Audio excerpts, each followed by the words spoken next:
Orlando.com and broadcasting live. You're watching News 6 at 3. Hello, everyone, and welcome to News 6 at 3 o'clock on a finally Friday afternoon. This is your only source for the latest breaking news at this hour. I'm Ginger Gadsden. I'm Matt Austin. Glad you're with us. Fridays are supposed to be calm and chill. Not quite today. the case. A lot of breaking news happening. Let's take you to Seminole County first from the News 6 newsroom, where you can see a lot of police. We have sheriff's deputies. This is a 7-Eleven in Sanford. Law enforcement responding to an apparent shooting here. We're told one person was taken to the hospital with injuries, but we still have a lot to learn in this one. Not clear if they were shot, not clear what condition they're in, but we have a crew on the way to the scene there to gather more information throughout the afternoon. We're going to let you know some more details about this as we learn. All right, and we're covering some more breaking news now at Orlando International Airport. This is a shot from our Light Orlando Delivering Hope Together camera. The airport is currently under a ground stop, and this is something we haven't had to say in a while because of thunderstorms in the area. And looking at the radar, we saw that there were storms rolling into Lake County right now, but nothing in South Orange County as of right now. Our meteorologists are trying to get to the bottom of what's actually happening out there. Michelle Morgan will join us a little bit later on, coming up at 3:45. Interesting, because the weather's not actually over the airport right now, but definitely a lot to learn with that. Some massive news along the Space Coast today. NASA comes out and basically says things are not going according to schedule, which we knew, but they're basically confirming what we thought, that we are not going to get boots on the moon quite as early as we expected. They are now saying the quiet parts out loud at this point. NASA leadership not pulling any punches today at a news conference with their frustration with the Artemis program up until this point. Your Brevard County community correspondent James Barbero joins us now live. James, you were at that press conference. You had to feel the tension, I think, in the room. Tell us a little bit about what's going on and what it means for us here back on Earth. Hi, Ginger and Matt. So that room is right here. It's at the Press Sites Auditorium here, where we're allowed to go in and speak with Jared Isaacman, the NASA administrator. Jared really wants to throw it back to the days of Saturn V, the Apollo program, where there was a launch about once a year, or when you consider Gemini and also Mercury before that, as soon as 2 months between launches. So the 3 and 4 years that the SLS rocket is taking between launches, he said that's just not working. And yeah, as you guys mentioned, that's what we've heard for years, even from NASA's own Inspector General's office, who just said it's not feasible to wait that long to launch a rocket that costs more than $1 billion. So you know right now that the SLS rocket for the Artemis II mission, it's in the shop right there at the vehicle assembly building getting more repairs. And with that latest delay, Jared announced the biggest overhaul, really sweeping changes to the Artemis program we've perhaps ever heard since President Trump in 2017 created the Artemis program and said that by 2024 at that time, he'd hope for a moon landing. Well, Jared told us that the time frame to still land on the moon within the duration of President Trump's second term, so while he's still in office up until 2029, that does not change. But what they're doing essentially, they're taking Artemis 3 as we knew it, which was the moon landing, and they're making it 2 missions basically. They're going to take the first half of what was going to be Artemis 3, where the astronauts go to space and they rendezvous with their human landing system, that's the SpaceX Starship, and then they go down to the moon. They're just going to do the rendezvous now on Artemis 3, and they're not waiting 2 or 3 more years to do that. Jared wants that done in just the next year, 2027. Then they say now that Artemis 4 and Artemis 5 could be moon landing attempts. So they want to rendezvous first before going down to the moon.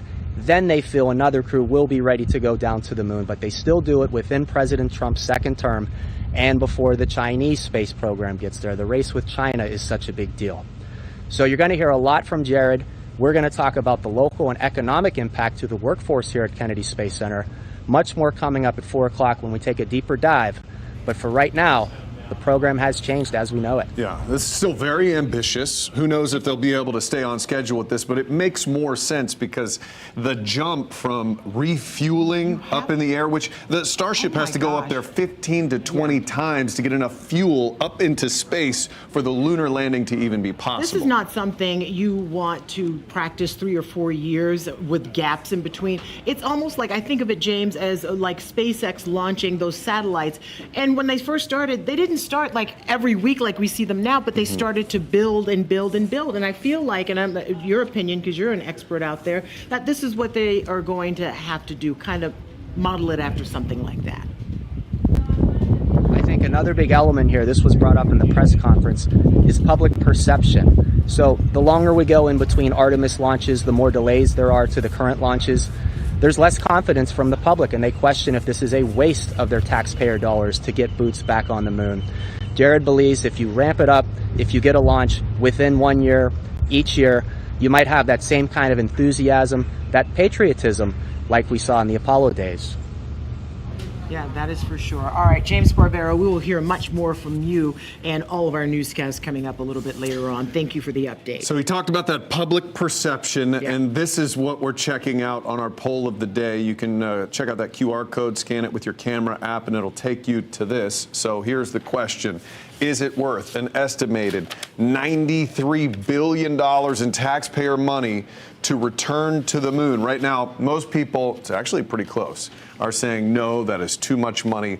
That's 56% of our News 6 viewers now saying that that's just way too much money. Now, here's the question. I was talking to a space expert the other day. If China were able to get a base on the moon before us, and with all of that, what that means for geopolitics and everything else, would you be comfortable with that?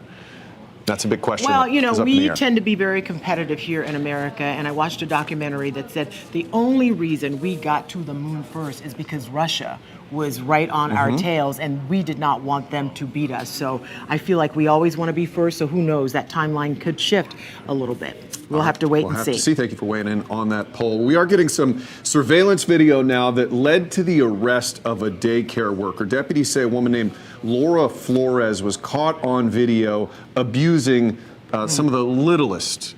It was just an awful circumstance, and the video was really hard to watch. And before we show you that video, we do want to warn you, some of you may be triggered by what you're about to see. In the video, deputies say Laura Flores is seen slapping a child during nap time. There it is right there. Bright Beginnings Learning Center says that she no longer works for the daycare. Flores is facing 3 counts of child abuse. She is expected to be back in court sometime next month, and of course we will keep you updated and let you know exactly what happens with that case, because a lot of people are interested, and especially if you're a parent who has a child in daycare, you want to know what's going on out there. That's right. Well, the largest of its kind, that is how the state attorney general spoke about a gambling operation that they broke up. Yeah, investigators seized 525 illegal machines and 200 grand in cash across 4 counties here. And as News 6's Mark Lehman explains, officials fear this problem is only getting bigger. Right here are just some of the hundreds of illegal gambling machines that were seized as part of this large-scale operation. Dozens of establishments have been shut down. The state says there's much more to come. Don't roll the dice. Don't test your luck. Attorney General James Othmeyer announcing one of Florida's largest crackdowns on illegal gambling. 525 gaming machines are now being stored in 2 Brevard County warehouses after an operation targeting 40 unlicensed locations in Brevard, Volusia, Flagler, and Duval counties. These are unlawful sites. They not only suck revenue out of our economy, away from our state, but they also facilitate more serious crimes. Florida's Gaming Control Commission leading the investigation, and the chairman says the machines are rigged for players to lose. I want to remind everybody that slot machines are illegal in these casinos. They're not tested, they're not regulated, they provide no consumer protections for the players. Nearly $200,000 in cash was seized, with law enforcement saying there are often more serious crimes tied to the activity. When you look at the impact across the board, from those that are involved in it illegally to the money being used for other criminal activity, that's why we enforce this.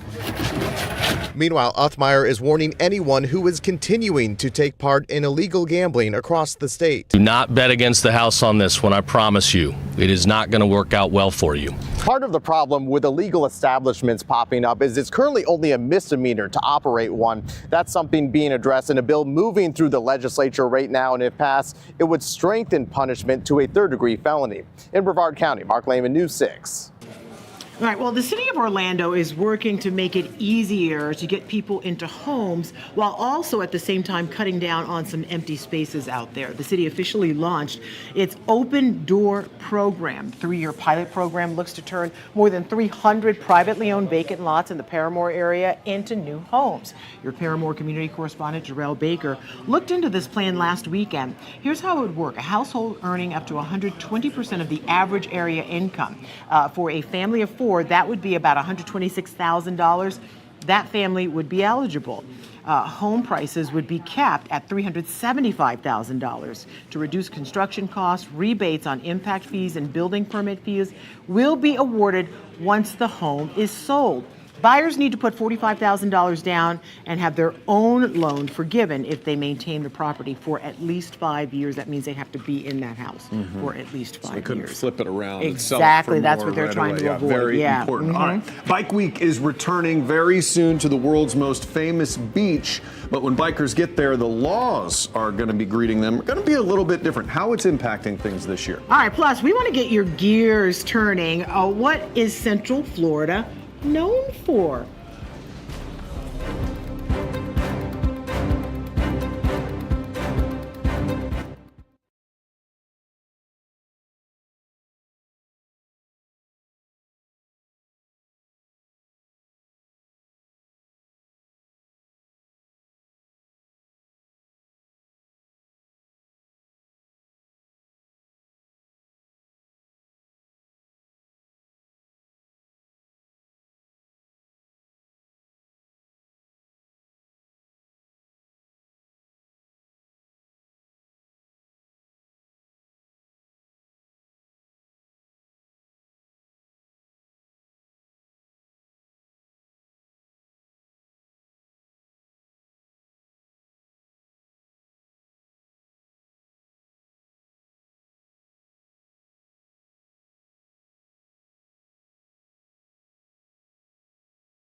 That's the sound of Bike Week here in Daytona Beach. I'm Stephanie Rodriguez reporting from the 85th annual event that has officially kicked off. It is a lot of fun and people come from all over to enjoy it, but local law enforcement agencies and hospitals want to remind people to be safe while they're enjoying the freedom of the open road. 1 year after dealing with 120 trauma situations during Bike Week, Halifax Health is urging caution. If you can wear your protective gear and please closed-toed shoes, you're more likely to keep your parts attached to you. Dr. Janine Jordan hopes messaging safety will continue to lead to fewer injuries. The data on this is extremely clear and unrefutable. Riders who do not wear a helmet are more likely to suffer life-threatening injuries or devastating lifelong injuries. And in another effort to keep the roads safe, for the first time ever, AAA is offering its free tow-to-go service during Bike Week. The program, usually only activated during holidays, will pick up any vehicle, motorcycle, or driver and give them a ride home within a 10-mile radius. I think a lot of times you have people who are more likely to ride impaired because they're just afraid of leaving their motorcycle behind at the bar. AAA is eliminating that excuse altogether. This is also the first Bike Week that people can open carry, allowing gun owners to visibly wear their firearms. However, private property owners and venues can restrict guns. Daytona Beach Police will be fully staffed the next 10 days and ramping up its DUI enforcement. So it's our first Bike Week, but we've already had Biketoberfest, and we had no issues during Biketoberfest. I believe there was one protest that we monitored, but literally we had no issues, so I'm hoping for the same for the next 10 days. In Daytona Beach, Stephanie Rodriguez, News 6. So it's a big couple of weeks. You have Bike Week, you have spring break. Oh my gosh, so many things, the world's colliding. You can always tell when Bike Week is in town because you're just minding your business anywhere and you're on I-4. You can see the bikes starting to come in. Oh, yeah. I really like seeing them ride in formation when they're obeying all the rules of the road. Absolutely, which It's they really usually good. are. Yeah. All right, yeah, okay. All right, foodies mount up. This is a topic that we have been talking about, and I don't know if we really came up with an answer, so we asked our social media guru, DJ, to figure out this one. Yeah. What are we? Who are we? Why are we? He gives us a look at, as he checks out your comments online.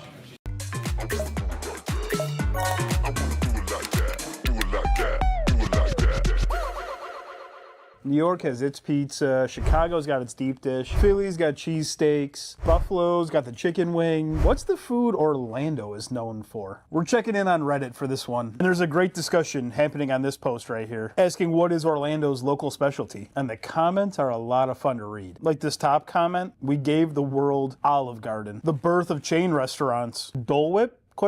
I'm a Disney guy and I had to do some investigating on this one. It does seem Dole Whip debuted at the Magic Kingdom in 1984. This comment says, I lived here 40 years. I don't know a specific food that originated here.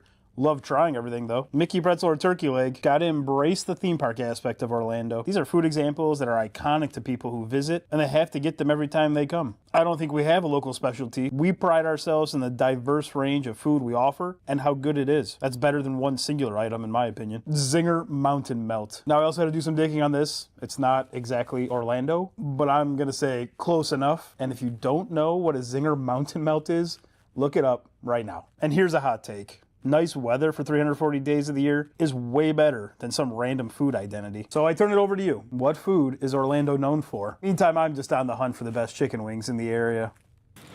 You don't know what a mountain melt is from Miller's? I don't have my phone on me. I would have looked it up when he said Google it. Just picture lots of chicken tenders and cheese and various other incredible things all mixed together. My cholesterol just shot up 50 points listening to that. And mine shot up when I ate it. It is delicious. I will say 10 years ago, we were just all chain restaurants around here. Yeah. But now it has become a really foodie haven. It's a in foodie Central destination. Florida. I love that we're not known for one thing in particular because we are a place where so many people come from different places, and when they come from different places, they bring the flavor of their area with them, and we get to benefit from that. It's a diverse place. Dole Whip definitely deserves to be on the list if there is a list. Okay. Yeah.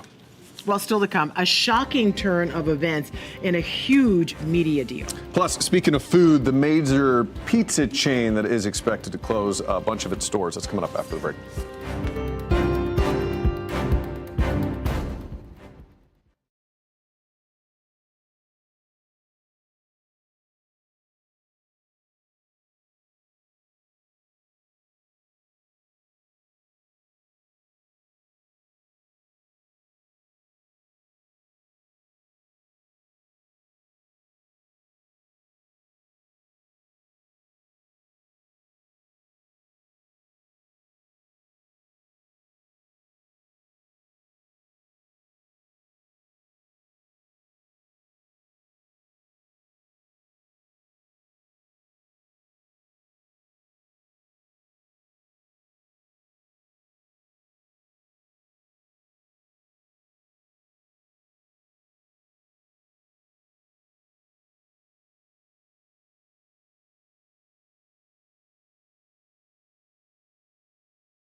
Welcome back. A second military incident in West Texas has resulted in airspace being temporarily shut down. The Trump administration is confirming the military accidentally shot down a Customs and Border Control drone. Yeah, Democrats are calling for independent investigations for 2 incidents now. CBS's Chris Van Cleve discusses how everything is shaping up.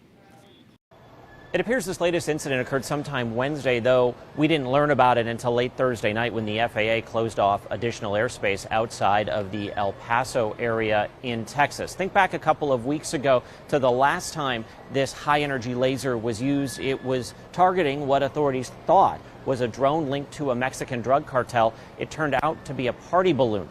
This time, it was in fact a drone that was targeted. Just the drone belonged to the federal government, Customs and Border Protection. Now, this drone was apparently operating over the Fort Hancock area outside El Paso. It also appears the Pentagon was not alerted by CBP in advance. The military used that same high-energy laser system that led to the last closure of the airspace around the El Paso airport by the FAA 2 weeks ago, appearing to present a united front late Thursday night. The Pentagon, CBP, and FAA released a joint statement saying they're, quote, working together in an unprecedented fashion, but also admitted the agencies have to, quote, work on increased cooperation to prevent such incidents in the future. Meanwhile, top Democrats on a number of committees on the Hill also released statements. And this is a quote from one of those statements. Our heads are exploding over the news. They say the White House has sidestepped legislation aimed at improving interagency communication. This time, the FAA flight restrictions are not impacting commercial flights. The agency says it's not in an area where airliners typically operate. And from a military perspective, they can say definitively this anti-drone laser system does work. Chris Van Cleve, CBS News, Phoenix. Still a lot of questions. Anti-drone laser systems. This We're is in where the we future. are. We're It in the is future. 2026, isn't it? All right, well, still to come, some frustration as people are watching in their community as small businesses seem to be getting ushered out. What neighbors there want to see happen? And coming up on the news at 4 o'clock today, we're hearing from a teacher who was pulled off the job and told not to come back when an independent party ruled in her back and forth with the district. Coming up on Monday, Orange County leaders set to talk about raising taxes once again. The latest proposal that could have you paying more and where they want to spend that money. Plus, Rollins College is honoring its most famous alum, Mr. Rogers. We'll see you Monday for News 6 Morning starting at 6.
Hey, welcome back to News 6 at 3 o'clock. Glad to have you with us live in the News 6 newsroom. Well, another mom and pop shop is shut down in downtown Winter Garden. Neighbors are not happy about this, and it was the focus of a big meeting at City Hall. And believe it or not, so many people showed up to this meeting that many of them were actually turned away. Yeah, they just wanted their voices heard. Now, despite not being an issue on the agenda, they were determined to have their voices heard over what property sales would mean for small downtown losing its homegrown business. Your Orange County community correspondent, Troy Campbell, has more. Small businesses aren't just a storefront. They're families and employees, students having their first jobs. Community members and business owners in Winter Garden showing up to speak face-to-face with the Winter Garden City Commission, concerned about the closure of small businesses after several recent property sales downtown. It was a transaction, and exactly that. That is not what this community is about. That is not why I moved my business here. According to property records, at least 9 buildings in downtown Winter Garden were sold in 2025. 6 of them to the same buyer, who already has ties to the Winter Garden area. However, in more than a week that has passed since we've contacted them about their plans for the properties, we've yet to hear back. We cannot pass regulations that explicitly ban things like chain stores or franchises in the city. During Thursday's commission meeting, city representatives explained there are several constitutional and federal restrictions that would prevent them from denying the majority of new businesses. However, the city says it can control zoning categories, along with architectural restrictions to keep the small town look. We went to get coffee at the Three Birds Cafe. We heard they were closing, so we wanted to try it one last time. We caught up with Kata Statlin after she got her last cup of coffee from Three Birds Cafe, just hours before the business says it will close for good in downtown Winter Garden after 7 years. What was your reaction when you heard they were closing? We were sad. We always go there. Here outside Three Birds Cafe, just looking through the windows, we can see workers cleaning up some of the tables during their last hours of being open. We spoke to some of their customers who say it's very important to keep these small and pop businesses. What's one of the best parts about going to one of these type of small coffee shops? Just supporting them, like local businesses. And then it's so beautiful out here, so you could come out and drink some coffee and enjoy it. It is a small town inside a big area that's really populated, so you have everything that you need. Valerie Mann says the small businesses in downtown shape the community. I moved here because of this place. I moved here because I walk here every day on the trail. And there are several more businesses that say they will be closing in the upcoming months as their leases have been terminated. Of course, we will continue to keep you updated once any development plans are announced. In Winter Garden, Troy Campbell, News 6. If you have ever lived in a community or been in a community where when you walk in a store, you're not meeting with some manager or some corporate person who's running the place. It's the actual owner. Built it from the ground up. It's a different feeling. And that is how you felt for decades when you go to Winter Garden. Yeah. But things are certainly changing. It's different. Yeah, like when you walk into an Anthropologie or a Lululemon as opposed to a mom and pop. Yeah, it makes it so exactly. much more charming. All right. Well, today, the Palm Bay City Council is holding a special meeting to finalize a lawsuit settlement with Councilman Chandler Langevin. Yeah, and this whole decision means the taxpayers might be on the hook for $55,000. CBS's Mark Lehman has more on this. So far, no one from the city is talking about the proposed settlement, despite several requests for comment. As for the community, those we spoke with are calling all of this a waste of money. Tonight, the Palm Bay Council will be voting to accept the terms of a lawsuit between Councilman Chandler Langevin and the city. We've learned that includes paying Langevin's attorney, Anthony Sabatini, $55,000. Langevin sued Palm Bay in October after the other council members voted to censure him over disparaging comments about Indian immigrants.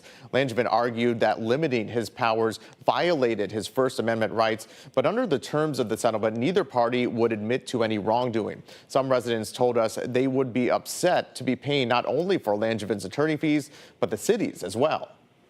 It's just all racking up money over statements and beliefs of one person. He should be held accountable just like anybody else would with racist remarks. Once the settlement is approved, Langevin would release the city from all claims. Within 10 days of receiving payment, his attorney would file a dismissal to permanently close the case. Now, as for how much the city will be paying for their own attorney fees, that has not been announced, but we could learn more tonight. Langevin says he will speak after the special meeting, which is set for 6. Mark Lehman, News 6. All right, we just got handed some information on some brand new body cam video that we're getting in today. And this is a situation that could have been a lot worse than it turned out. Take a look. Driver, shut the vehicle off, roll the windows down, do it now!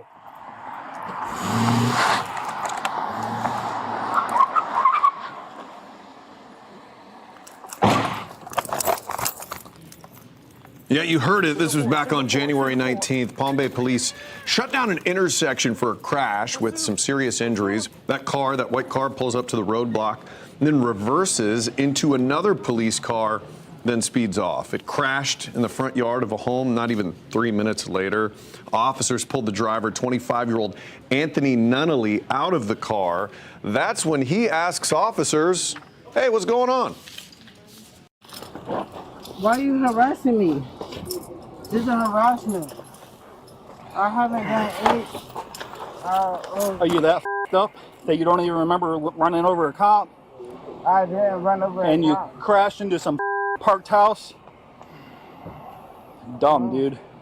Wow. Yeah, he doesn't sound good. Nunnally was charged with aggravated battery on a law enforcement officer, DUI, and much more. He is posted bond about a week later. Yeah, so and he's you out can now. see the officers arresting him. They're pretty upset. They're because frustrated. yeah, of course. I Mhm. mean, he could have just really done some even more serious damage there. Well, a Seminole County deputy is accused of stealing thousands of taxpayer dollars, claiming that he was protecting the community even when he was off duty. So let's take a look at who we're talking about here. Deputy Nestor Nieves Jr. is accused of organized fraud. The sheriff's office says from October of 2024 through the end of last August, he submitted timesheets claiming to have worked overtime hours that he actually did not work. Nieves Jr. posted a $3,000 bond. The sheriff's office says another deputy is currently suspended as part of a related investigation with similar conduct. Your Seminole County community correspondent Catherine Silver is looking into these fraud allegations, and of course she will have an update on this story coming up at 4 o'clock. All right, let's take you to a wild rescue. This, I don't think we've ever done this one. A quicksand rescue in the state of Florida. Let's take a look at the video. This was in northern Florida here. Putnam County Sheriff's Office released video. Jacksonville man who went missing earlier this month found stuck in a quicksand at a sand plant. At this point, he's about shoulder deep. It's amazing that people found him. Rescuers tried to use ropes to get him out. That didn't even work. They couldn't get him out with a rope. He was stuck. They ended up slowly digging him out. He was taken to the hospital in critical condition. And after going several days without food and water, he was in some bad shape, but he is expected to recover. He's not going to face any charges, they say, from trespassing. The sheriff's office said this is more of a mental health case, if anything. Glad they were able to find him and dig him out of there. Never heard of someone stuck in something like that. And as a child, that was one of my nightmares because everything that we watched after school, it's like Batman and Robin. San Diego, they'd always get stuck in some quicksand. Anyway, glad that he's going to be okay. All right, well, we are now getting a closer look at progress that's happening at Orlando International Airport. This is real time. No, it's sped up. The airport posted this video of crews putting 3 brand new GateLink terminals onto the tracks. These go from Terminal A to gates 100 to 129. Crews are working to replace all the GateLinks from gate 70 to 129. Work is expected to wrap up late next year. And as someone who uses the airport all the time, they are running it very smoothly, even without those GateLinks working. Yeah, there's right not now. a lot of slowdowns You don't right now. notice a lot of disruption at all, so that's great. All right, do you have a dedicated outfit or piece of clothing that you break out when you travel? You know, something comfortable, clean. I like a hoodie. An airport may be clamping down on that, though. We'll tell you why. The Tampa International Airport announced that it's banning PJs. What? Praise the Lord. A lot of people. What do you have against PJs? In your bed, they're fine. A lot of people like to be comfy on flights. Who doesn't? But this isn't the first time the airport has made waves for something like this. They recently banned Crocs from the airport as well. I like Tampa so much. The airport did confirm that, okay, this is all just a joke. You won't be turned away for wearing PJs, but it got a lot of people talking and it got a lot of us. So it's not a real story. It's not. You're not going to be turned away. No, for but it's doing what they want it to do. It's generating a lot of buzz because I saw it as in a real legit publication, Mhm. and I was like, yes, is it coming to MCO? And the answer is no, because it's not even coming to Tampa. But Yeah. you travel in your PJs? I don't travel. I don't go anywhere. I don't even have PJs, to be honest with you. But my wife's dad was a pilot. And so if I'm not dressed pretty well to get on a flight, I get some real atrocious looks before I leave the house. And you for know, my it wife. doesn't have to be a three-piece suit. You just have to, like, she wants you to look good, but I don't really care what the person next to me is wearing. It doesn't bother me. All right, so much needed rain is on the way for the weekend. Finally, our crispy lawns are going to get some relief. We'll take a look at your forecast after the break. Yeah, and a big in-state matchup this weekend on the pitch. We are previewing Orlando City versus Inter Miami. Messi, is he coming? You know he's not.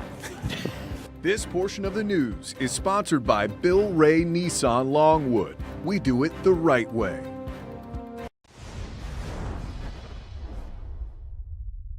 Hey there, I'm News 6 anchor Lauren Melendez. A major pizza chain is announcing closures, and Paramount has finally won that bidding war in its fight to take over Warner Brothers. Let's get right over to Maribel Aber in today's Money Matters. So, Maribel, these negotiations have finally ended after months, apparently.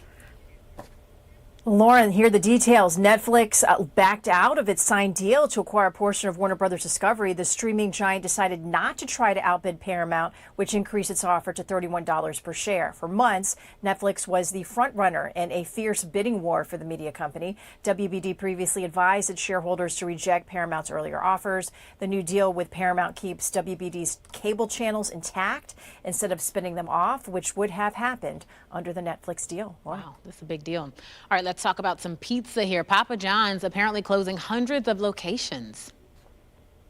Yeah, you know, a turnaround at pizza chain Papa John's isn't working, Lauren. The restaurant announced it will close 300 of its roughly 3,500 locations by the end of next year and cut 7% of its corporate workforce.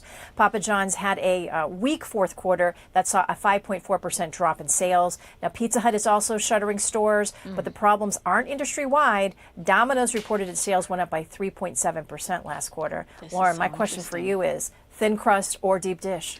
Okay, I will have to say I like it in the middle, but I certainly can't do deep dish because I'm a girl that likes to eat. Okay, so once I have one slice of deep dish, I'm too full. I get frustrated. How about you? Then we could hang. Same thing. All right, there we go. I'll see you on the other side. Thank you, Maribel. Remember, to get the latest money and consumer news anytime, head to our website, clickorlando.com.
Welcome back, everybody. This is beautiful Mount Dora. Even on a cloudy day, it's still pretty out there, but you could tell we have a lot of cloud cover in the area. And Yes. even on a Friday when people are making weekend plans, I can't be mad at it because we really need the rain. We do. are in a serious deficit right now. We are. All right, so we started the show off with something really unusual, Michelle. Very I want you to explain it a unusual. little bit. Yes. MCO had a ground stop because of thunderstorms in the area. Yes. But then you guys showed us the radar and said, there are no thunderstorms in this general vicinity. No, it's not in the general vicinity, and I looked it up just to be sure what the key criteria were. So if you go ahead and pull up the graphic here, so lightning, cloud to ground lightning has to be within 5 miles, and I measured the thunderstorm from the airport, and it was about 18 miles away. Okay. So that was very interesting. Also strong winds, that's when your surface wind gusts are at or above 40 knots. So that's about 45, 46 miles per hour, and we weren't getting anything like that. Okay. And then severe weather, of course. So there's no hail. Obviously, there's no tornadoes or severe thunderstorms. So it is very interesting as to why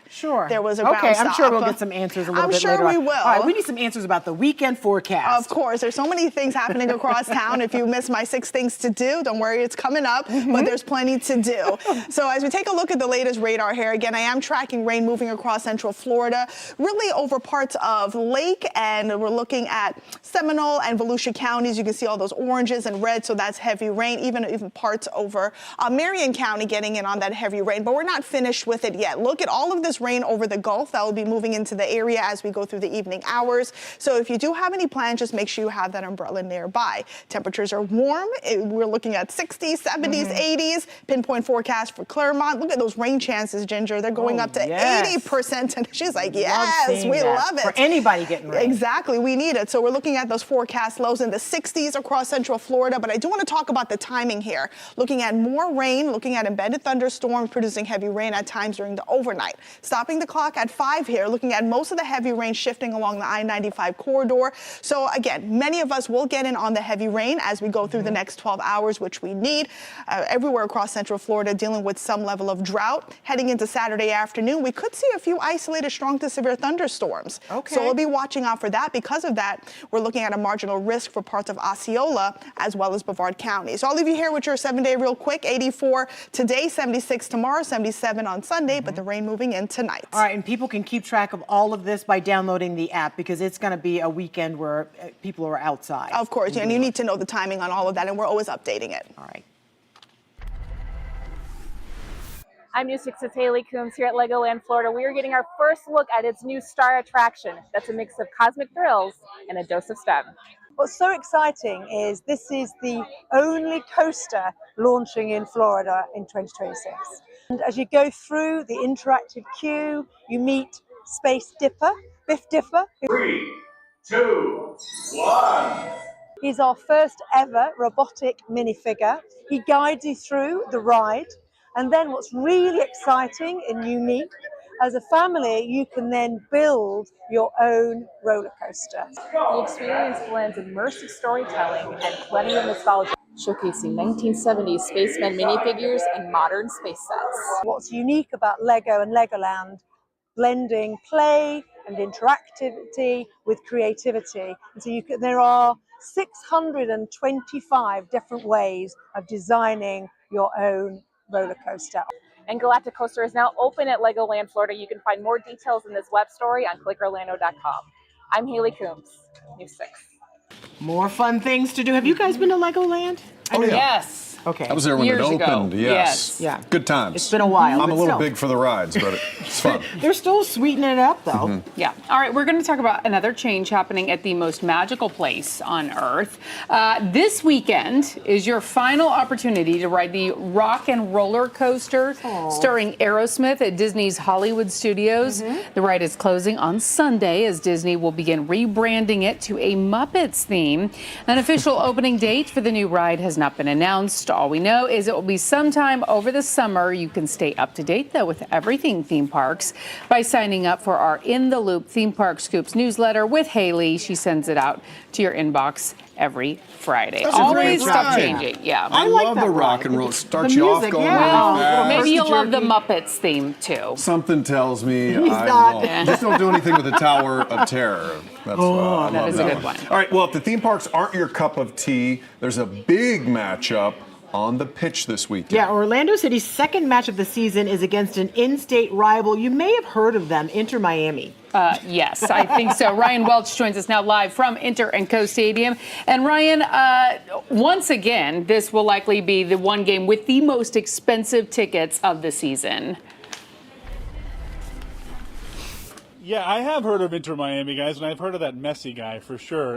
Yeah, and you're right, Lisa, this may indeed very well be the most expensive ticket around. But this is kind of an unusual set of circumstances in a way to have this showdown so early on the calendar. This is typically a mid-season matchup, a chance to build up to it, a chance to generate hype, a chance to figure out what your identity is as a team, figure out your strengths and weaknesses. But nope. Here it is. It is week 2 on the calendar, but make no mistake about it. When it comes to regular season matches, it doesn't get much bigger than this. I was at training this morning in Osceola County. Orlando City players and coaches all seemed to be in a good mood. The vibes were good. Everyone enthusiastic and energetic about trying to bounce back from that season opening 2-1 loss to Red Bull New York last Saturday here at Inter & Co Stadium. Well, guess what? As far as urgency goes, there are no issues generating that this week whatsoever. Not when you have a chance to face global icon Messi and his team. That always brings out the best in any competitor. But look, Orlando City is going to need to bring out its best on Sunday. We're going to need to see that team that played in the second half of the opener against Red Bull New York, as opposed to the first half, which head coach Oscar Pareja later said was among the most terrible he has seen from his team since he has been in Orlando. But the bottom line is this. Inter Miami is the number 1 rival. They're the reigning MLS champs, and they're going to be in town on Sunday night. The fact that it will be a game that we want to win and they want to win. We're both 0-1, and we know that points early in the season are very important. And so until that World Cup break, every team wants to stack as much as possible, so there's a lot on the line. We have respect for them like any other, but now we're focusing much more on us. Let's see, we can have more protagonism, we can have much more tools, and that's what we're aiming for.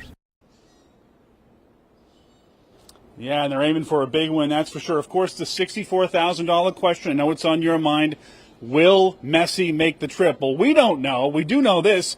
He and Inter Miami played in a friendly in Puerto Rico last night. It was a bit of a circus. Fans came out on the field. They made contact with Messi. So hopefully he is good enough to make the trip north to Inter & Co Stadium for this one. But either way, it's going to be a great showdown Sunday night at 7 o'clock. Reporting live from Inter & Co Stadium in downtown Orlando, Ryan Welch, News 6. Yeah, we're all trying to say the same thing at the same time, Ryan. It's like he's setting the table for not showing up. I don't think he's been to one of the matches. He's afraid to come here. You I know don't he know. is. I don't know. I think this might be the year. You think so? I think so. He has a tendency to do that. If What's I'm a that? season ticket holder, I'm selling. Well, I have 2 boys who will be at the game who will be very disappointed if this is the third time I think will be the We charm. heard Messi has a hangnail. It's fine. You'll be fine. All right, thank you, Thanks, Ryan. There's still plenty more on deck this weekend. Yeah, we will have these 6 things to do coming up.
If you're looking for something fun to do this weekend, you're in the right place. I'm meteorologist Michelle Morgan here at the German American Society of Central Florida, where Night on the Rhine will be taking place on Saturday. I spoke to the president, Linda Rosell, about what you can expect. They can expect a great time with a bunch of friendly, fun people, fantastic music, great food, just a lot of party. It starts at 6 and tickets can be purchased online. The Strawberry Festival starts this weekend and runs every weekend through March 15th from 10 a.m. through 6 p.m. at Amber Brook Farms. There will be fresh strawberries, family fun, and live entertainment. Tickets are about $20. Looking for amazing food? Panda Fest is happening all weekend. Times vary. It's one of the largest outdoor Asian food festivals in the United States, featuring 200+ street food options, live performances, and fun panda-themed decor and activities. Tickets are around $14. Need a date night idea? An evening sleeping at last at the Dr. Phillips Center for the Performing Arts will be happening on Saturday at 8 p.m. It'll be a night of unforgettable music. It's setting up to be a great night for soccer as Orlando City Soccer Club hosts Inter Miami on Sunday at 7 p.m. at Inter & Co Stadium. The Central Florida Fair returns to Orlando, happening this weekend through March 8th to celebrate family fun, food, and tradition. General admission is $16. And if you have something fun happening in your town next weekend, let me know. I've been getting so many cool events from viewers just like you. Just head over to clickorlando.com or our News 6 app. Just click Contact Us. There's a lot to do here in Central Florida. Speaking of which, we are getting ready for News 6 at 4 o'clock, and we're going to start it off with some breaking news. We're keeping an eye on news out of Sanford, where investigators are responding to what they're calling an apparent shooting. Yeah, and News 6's Jana Manahalal is also speaking with a teacher who made national headlines when she was pulled off the job for using a student's preferred name. News 6 at 4 starts right now. Streaming on clickorlando.com and broadcasting live. You're watching News 6 at 4. Major changes to how NASA plans to return astronauts to the moon. I'll tell you how the new administrator plans to reach the lunar surface now. The rain is finally in Central Florida. I'm going to be tracking thunderstorms for the rest of the night with a chance for some severe weather in the neighborhood for tomorrow's detail coming soon. So that actually is a really positive win, I think, for a lot of teachers, including myself. Fired after using a student's preferred name. Now a ruling in that teacher's favor. What's next for the teacher and why she still may not return to the classroom. But first at 4, we are starting with some breaking news. This is coming out of Seminole County. Police are surrounding a 7-Eleven there, investigating what they are now calling an apparent shooting. This is happening in the parking lot at the gas station on 25th Street in Sanford. That's right off the 417 near Martin Luther King Jr. Boulevard. Police say one person was involved. They took them to the hospital with injuries. It is not clear if they were shot. We are working to gather more information. As soon as we learn more, we'll keep you updated. All right, a live look now at Orlando International Airport. This is from our Light Orlando Delivering Hope camera, and you can barely see the tower there because it is so cloudy and some storms are in the area. A heads up about that. Thunderstorms are now forcing a ground delay at the airport. The FAA says departures are now delayed on average by almost 2 hours. Meteorologist David Nazario joins us now with what exactly is going on up there, David. It's very interesting, Lisa, because we've been talking behind the scenes, Michelle and I, as to what caused the ground stoppage out there. But if I were to zoom you in on that area right now, let's take in for a bird's eye view towards the MCO general region of Central Orange County. There's not much going on out there. And this was something that we usually dabbled a lot with during my time in Air Force weather. Anytime we were dealing with pilots or aircraft or even personnel on the ground out there, it's usually within 5 nautical miles we'll issue a lightning watch, a lightning warning, or a thunderstorm warning, if you will, that'll halt traffic, halt any kind of operations going on at the base, the airport, etc., you name it. But in this case, if I, pan around, we don't have anything in the immediate vicinity. And one thing that we do have going for us, despite the severe risk for tomorrow, we've got a lot of much needed rainfall out there streaming in off the Gulf Coast, but a lot of this is very shallow. So for the time being, we do have a little bit of thunder and lightning out there, but nothing significant. I'm not tracking any severe risk for the rest of the night tonight. Just a bit of a soggy Friday evening as we rock into the final weekend of February. But then if I pan off just the coastline, this is what we in Central Florida have to look forward to over the next 6 to 8 hours together. And then because of this leftover moisture, temperature. Everything is going to fire up once again tomorrow during the warmest portions of the day, and that's when we could be pinpointing some possible severe thunderstorms for Osceola and Brevard County. More on that to come, but for now, back to you all at the desk. All right, David, thank you. Now to a major overhaul for NASA's moon mission.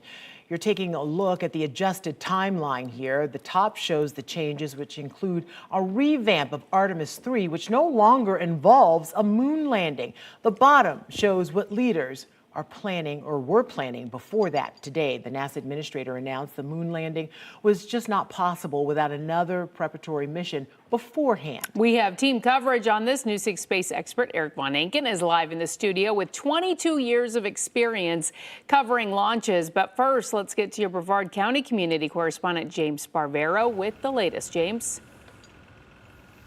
Hi, Lisa and Ginger. So Jared Isaacman this morning announcing basically that he's getting the program back on track.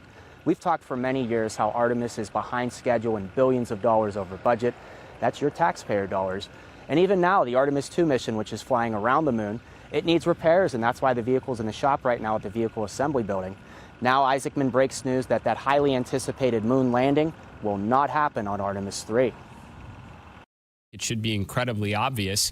You don't go from one uncrewed launch of Orion and SLS, wait 3 years, go around the moon, wait 3 years, and land on it. NASA's administrators said publicly at the Kennedy Space Center what so many people have been saying quietly for years. NASA's been working on these plans knowing this is not the right approach. There has to be a better way. And liftoff of Artemis 1. Artemis 1 in 2022 had leaks and lessons to learn from months before it launched. We have a hold. Artemis 2, more than 3 years later, has already missed 2 launch windows just this year because of similar leaks. The leak within the cavity came up pretty quick. Launching a rocket as important and as complex as SLS every 3 years is not a path to success. A component of that is when you are launching every 3 years, your skills atrophy. You lose muscle memory. So this is what will happen. Standardization. Isaacman said all future Artemis rockets will be the same instead of tailoring each spaceship. Rebuild the workforce. Isaacman mentioned fewer contractors and more civil servants, NASA workers. And the big one, more launches more regularly. Artemis 2 with astronauts still aims for an April launch to go around the moon. Artemis 3, also with astronauts, will not land on the moon, but instead practice docking with the hardware needed to land and do this in low Earth orbit in 2027. And then Artemis 4 and 5 both land astronauts on the moon in 2028. So that's how we go from 1 launch every 3 years to roughly 1 launch or even 2 every year. And no surprise, Isaacman, who works for the president, is keeping that same time frame to land on the moon while President Trump is still in office. President Trump said back in 2017 when he announced the Artemis program that he wanted to see a moon landing while he was in office. Continuing our live team coverage now of the big announcements, our Eric Von Enken in studio with more than 20 years. I've learned a thing or two covering space from you, Eric. This feels like one of those days we could be talking about for a long time when it comes to shakeups at the agency. And as we've done many times out there where you're standing, James. Yeah, thank you. So the big question is, what does this mean for Central Florida? Specifically, what does it mean for where James was there at the Space Coast and the Kennedy Space Center? Well, a reporter asked that question in today's NASA press conference, and here's what Jared Isaacman said at the time. We got to rebuild our core competencies. Now, is this, mean the overall workforce count increases at KSC? I don't know the answer to that specifically. I would say that there's a lot of contractors which do fantastic work that should be civil servants. That's kind of the heart of the workforce directive right now. 75% of our workforce right now is contractors. I think a lot of them should be civil servants. So I take that to mean more NASA workers, fewer contractors, because that's one of the reasons that we're spending so much money. Contractors give us a price to build all the stuff you're seeing here on your screen. The rocket, the capsule, refurbishing, the launcher, that's what the rocket is sitting on there. And all of this ends up costing much more, billions more. And so the government, taxpayers, you, as James said, pay more. But here's the thing. So we're hearing from some engineers working on the program, ladies.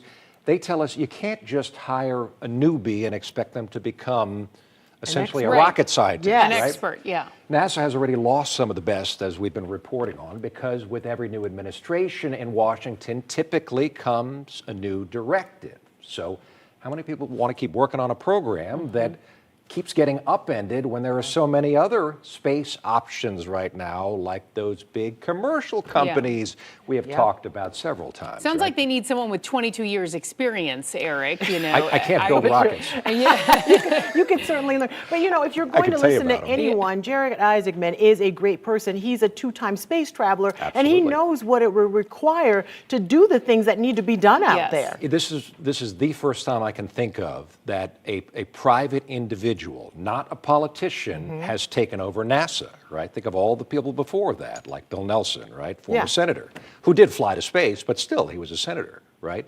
So this is a person who has worked closely with SpaceX, who's flown to space and knows what the commercial industry can do and how it could give a kick in the pants to the government That is sector. for sure. Yeah. All right, Eric, thank you for your perspective on that. Of course, we will keep you updated on everything you need to know about NASA's mission to the moon here on News 6 and, of course, on clickorlando.com. This afternoon, we are getting the surveillance video that led to the arrest of a daycare worker in Marion County. Deputies say Laura Flores was caught on video abusing multiple children at the Bright Beginnings Learning Center in Summerfield. News 6 investigator Erica Brigulio is live in the newsroom tonight to walk us through this really disturbing video, Erica. Well, Marion County deputies reviewed this video after a child who had been going to the daycare for only a couple of days came home with bruises. Deputies say the video shows the suspect abused several children, and we do want to warn you, it's tough to watch. The pattern of alleged abuse starts here in this surveillance video. Laura Flores, according to her arrest report, picked up a child and carried him by one arm. Shortly after, deputies say, Flores is seen kicking the little boy to the side as she walks past him, causing him to fall on his face. Then, when the children were put down for a nap, deputies say Flores appears to slap the child, then put her foot on top of him to keep him from moving. According to the report, Flores texted who News 6 believes is the child's guardian, asking why the child was not sleeping throughout the day.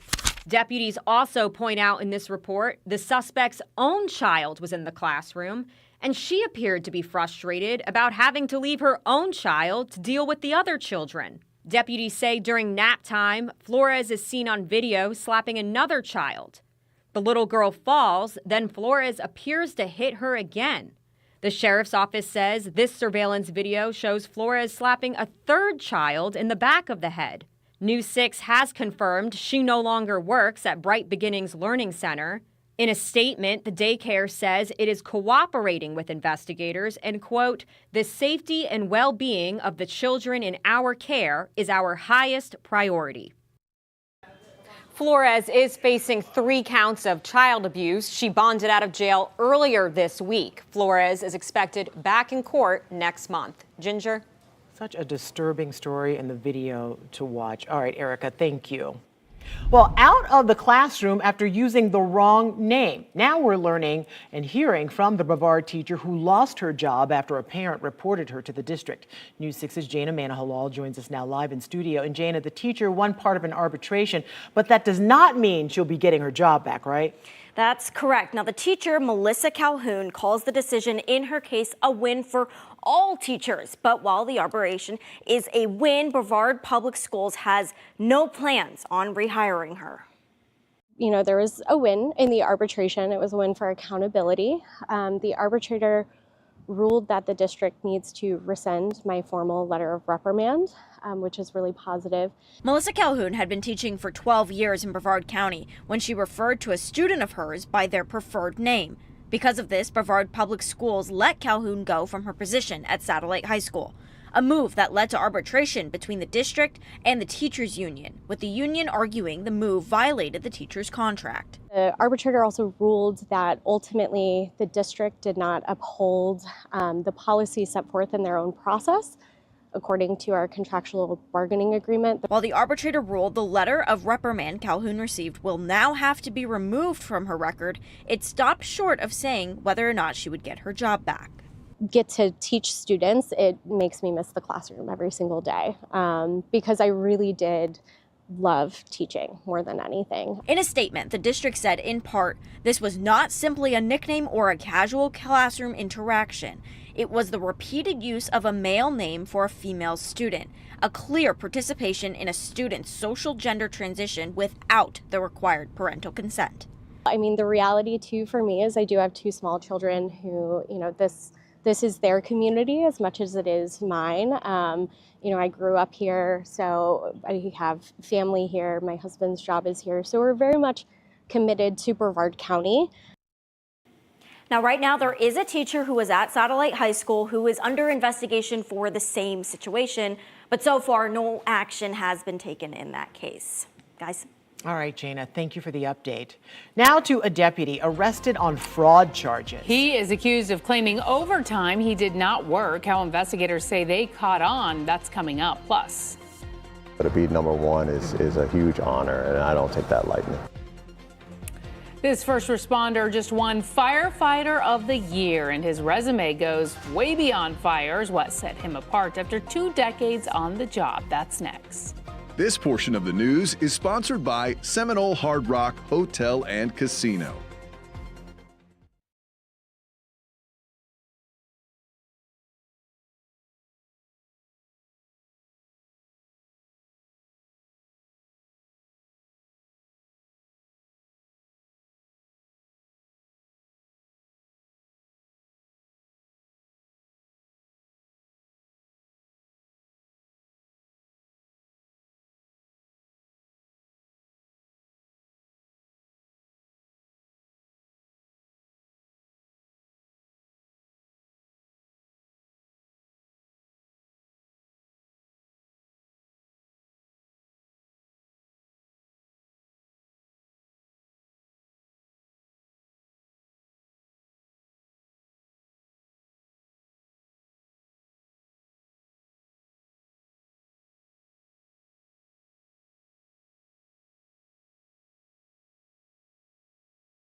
As if running into burning buildings to save lives wasn't already impressive enough, Lieutenant Ron Huguenin with Fire Station 2, otherwise known as the Pride of Paramore, has been doing that and going above and beyond the call of duty for 20 years.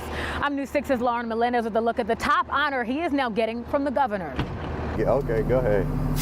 He makes it sound like such a simple recipe. Putting the people first. But after delivering 19 years of service to the city of Orlando as a firefighter and paramedic, Lieutenant Ron Huguenin has certainly cracked the code. When we talk about split-second decisions, that is your bread and butter. You don't have time to hesitate. You don't have time to think.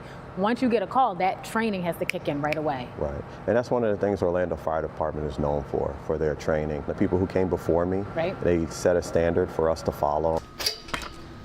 A standard Huguenin says taught him how to balance empathy through some of the most intense and terrifying scenarios. Extinguishing deadly flames, of course, but we do cover down on a lot of other things. Advanced life support, hazmat, hazardous response, dive, high-angle rescue. Add in leading a team of 4 at the Pride of Paramore, volunteering in the community, emergency deployments with the Florida State Guard during disasters, and setting an example for his toughest bosses. Never a dull moment. My girls have made sure that I'm a fan of K-pop. Otherwise known as his daughters. As parents, we all want to basically set the right example and teach our kids. Safe to say the example is stamped, having earned the coveted and highly competitive Florida Professional Firefighter of the Year award. To be number 1 is a huge honor, and I don't take that lightly. The state fire marshal and Governor Ron DeSantis taking note of LT's commitment to excellence, going above and beyond the call of duty. In Paramore, Lauren Melendez, News 6. Well, congratulations to him and great job.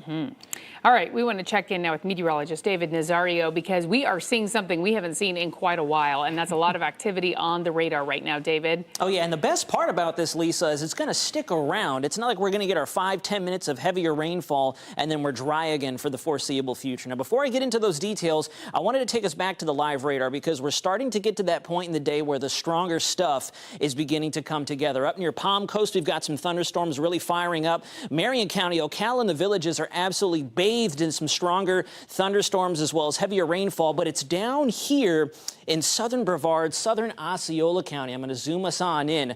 This is going to be the area I'm watching for 2 reasons. Number 1, it was warm enough today to where we're starting to get a little bit of our East Coast sea breeze to begin to walk its way through central and southern Brevard, and it's going to interact with the eastern side of these storms running right along the southern Brevard, eastern Osceola County line there. Back off to the left here, I'll step out of the way south of Dr. Phillips, Lake Toho. These thunderstorms are really starting to come together. No special weather statements or warnings from National Weather Service, but they're kicking off what are called outflows, which means this is the point in the night where I'm going to start getting busy and we're going to be tracking things firing up for the rest of the afternoon. Now, taking you back to the overall setup, this is what's driving the significant weather out there and why we're going to have a rainy pattern with us for the next few days. If you look at the water vapor satellite, you can see this chunk of brownish desert sand looking stuff here over the Gulf Coast. That's a little bit of a pulse of energy that's digging through the jet stream. And look at how it's just absolutely yanking a bunch of both continental and tropical moisture out of the Gulf, out from our neighbors in the Caribbean, believe it or not. We're kind of borrowing a little bit of that moisture, which is why this stuff is going to be with us for the next couple of days. Temperatures outside right now, you can kind of see where the rain is falling. Gainesville, Ocala down to the low 60s in some spots. The Villages, Leesburg, where we're getting some of the showers and heavier rainfall, 69 for the Villages, Leesburg at 68, but then look at that bit of discontinuity between the temperatures there. Orlando at 80, Leesburg at 68. Now, taking you hour by hour, this is one of our thunderstorm models. You can see it is going to be a very active rest of the afternoon, so I do apologize if you're listening to the sound of my voice right now and you're headed home on your Friday afternoon. This is absolutely going to cause wet weather delays on the roads. It's already caused some inconvenient delays over there at MCO, and it's only going to get worse as the sun gets ready to set. We've hit that point in the day where, again, the stronger thunderstorms are really going to start to blossom. If you notice, even well after sunset by about 10, 11 o'clock tonight, I hope you can tune in with us this evening. We may even have some lingering thunder and lightning, heavier pockets of rainfall through areas of southern Volusia, Seminole, Orange, Osceola, and then Brevard. And it's going to be this area in particular. Stick with me later on through the hour. I'm going to be talking the severe risk for tomorrow, but I wanted to walk you through more or less what was expected for the rest of the night tonight, because, boy, it is going to be very busy. Now, let's take a look at your 7-day forecast. Your forecast is sponsored by Renewal. by Anderson. Now, I'm particularly proud of this. We're up to 70% shot of rain for tomorrow. That's because we're going to get another round of all this stuff to blossom after the warmest portion of your afternoon. And then, albeit fairly low, look at the next 7 days. We've actually got some percentages all the way through the first couple days of March, which is very exciting news. And we'll be dialing in that coverage amount as we go over the next 24, 36 hours together. But just rest assured, spring has arrived and wet weather might actually stay in the mix a little bit longer. Guys, back to you. All right, David, thank you. A local family is meeting with lawmakers pushing for a newborn test that could spot a rare liver disease early. What they want required before babies leave the hospital. That's next. This portion of the news is sponsored by Light Orlando.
February 28th is Rare Disease Day, and all week a local family has been meeting with lawmakers to require a new test at birth to screen for a rare liver disease. This is an update to a story we first brought you in January. 3-year-old Maddie Beecham was born with biliary atresia in a lawsuit filed last year. The Beechams claim medical professionals failed to respond to an abnormal blood test that showed elevated bilirubin levels. The couple says that delay has led to a lifetime of complications for their daughter. Maddie and her family are now testifying in both Washington, D.C. and Tallahassee, advocating for universal direct bilirubin tests for all newborns. Maddie spent 182 days in critical care with 25 invasive surgeries. No one should ever live through that. And then imagine what it felt like to learn that this was all avoidable. Biliary atresia is time bomb disease. You have 30 days to identify it and treat it. It's the fastest birth to death pediatric disease. We have a chance to not only save many lives, delay and avoid transplants, but this will also save the state tens of millions of dollars each year. Right now, Maddie's Law, which would require testing for the disease in Florida, is making its way through the state legislature, so far passing 2 Senate committees unanimously. While lawmakers grill former President Bill Clinton on his ties to convicted sex offender Jeffrey Epstein during a closed-door deposition. What the former president had to say about his testimony, that's next. A Seminole County deputy accused of fraud. We're learning new details about how he allegedly stole thousands of taxpayer dollars by logging overtime hours he never worked.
Welcome back. We are following several top stories right now. First, Sanford police and Seminole deputies swarmed a 7-Eleven on West 25th Street in Sanford today.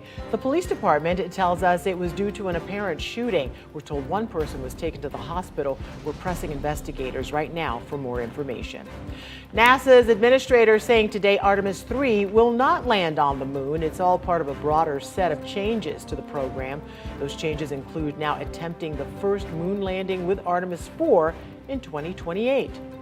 In Brevard County, the teacher let go by the district over the use of a student's preferred name says the reprimand is off her record. According to Melissa Calhoun, an arbitrator ruled the district did not uphold policy support with the teachers union during the process. A deputy on the other side of the law. The Seminole County deputy is accused of lying on his timesheet, stealing thousands of taxpayer dollars. Here's Seminole County community correspondent Catherine Silver discovered the inconsistencies in his work that led to his arrest. The deputy's name is Nestor Nieves Jr., and he's been a deputy here in Seminole County for a decade. But in August, the sheriff's office suspended him and started investigating. What they found is laid out in this notice of termination directly from the sheriff. It says since October of 2024, Nieves submitted falsified overtime hours on his timesheets. He's accused of stealing thousands of dollars that he never earned. We wanted to know exactly how much was stolen and how he's accused of doing it. So we came here to the courthouse to get the documents that have been filed in his criminal case so far. They allege Nieves pocketed nearly $6 grand and deliberately hid his location. Just minutes or even seconds after finishing work at a school where he was stationed in Winter Park, the documents say Deputy Nieves would place himself on detail here in Lake Mary. This is the Northwest Branch Library, where investigators say Nieves' timesheet showed he was working overtime hours he didn't actually work. It's about a 30-minute drive from Winter Park. Detectives started investigating when they noticed the inconsistencies, and on Thursday, a warrant was issued for Nieves' arrest. The sheriff's office says he turned himself in, was booked, and bonded out.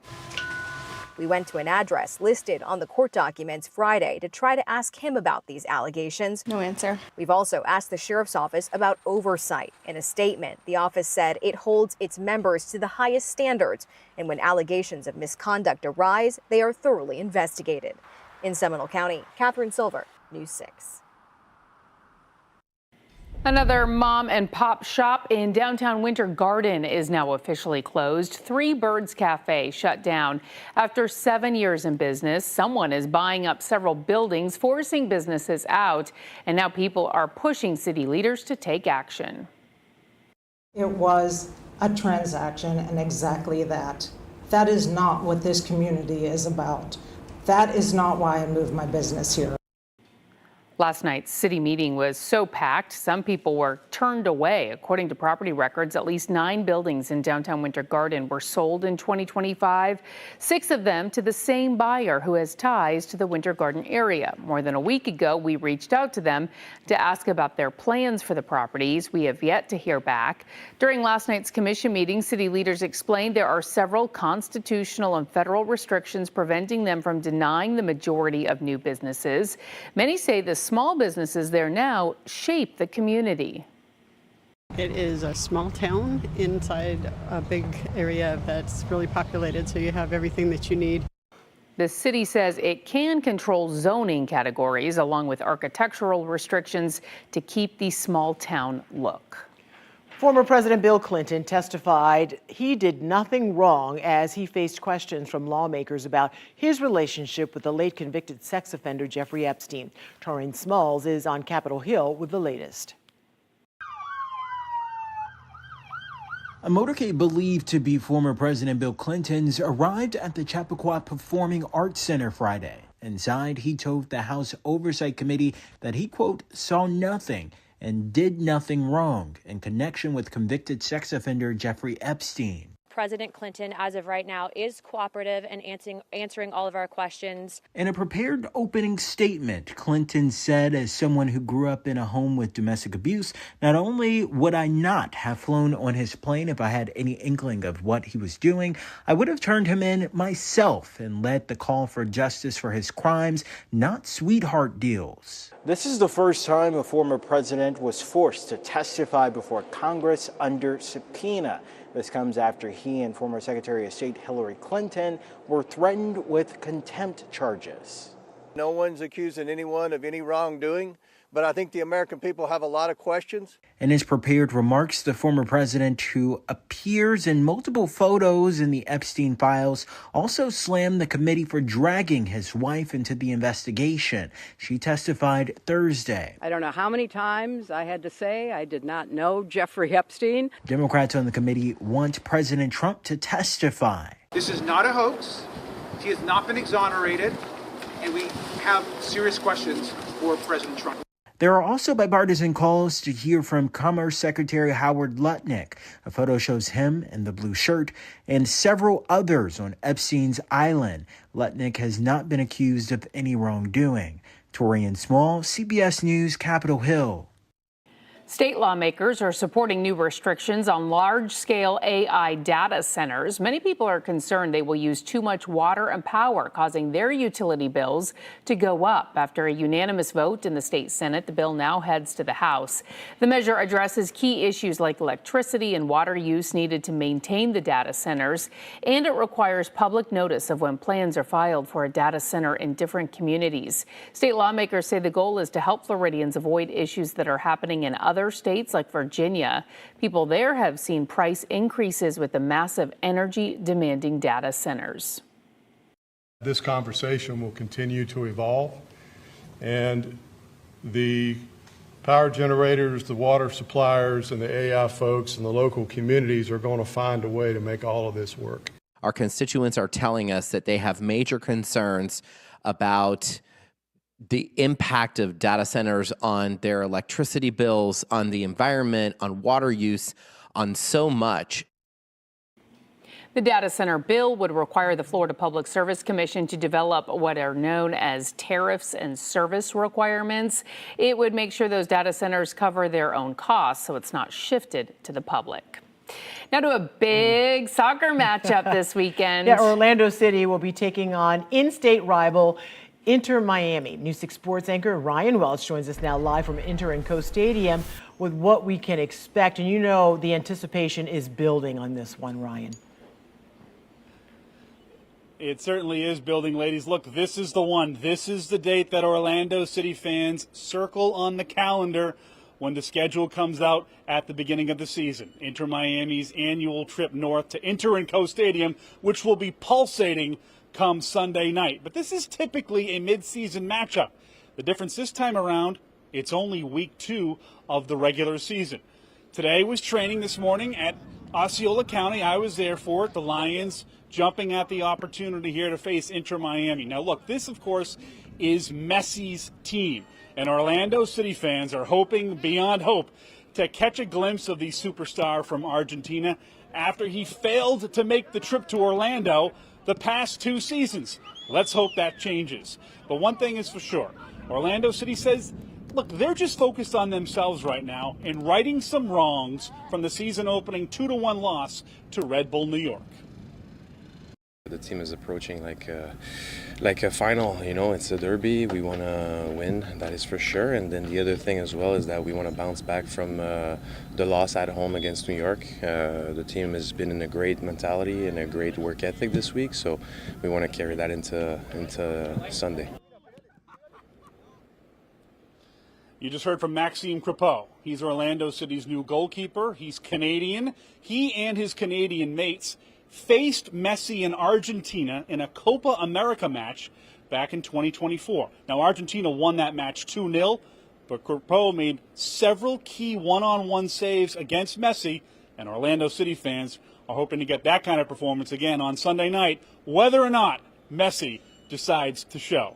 Reporting live from Inter and Co Stadium in downtown Orlando, Ryan Welch, News 6. Yeah, Ryan, I have a feeling he's going to be there this time. I don't believe her, Ryan, because I tried to bet her $1 and she wouldn't take it. Bring him on. Bring him on. It's not going to, he doesn't. He needs to be here. Bring him on. Third time's the charm. Yeah, all right, okay, Ryan. Good we'll luck. see. Thanks, Ryan. Absolutely. News 6 is your official local news partner for the Orlando City Soccer Club and the Orlando Pride.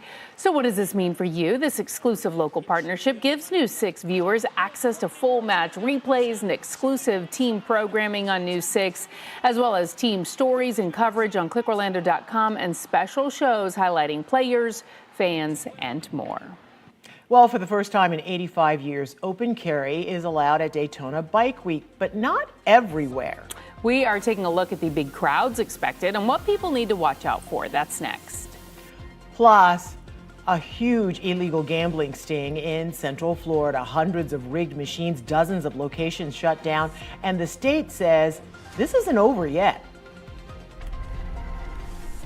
Osceola County, I'm looking right at you. If you're using the turnpike to head home right now, we've got some strong thunderstorms. These are the ones I've been watching. Special weather statement in effect, and there is more on the horizon. Coming up next, I'll have the full breakdown.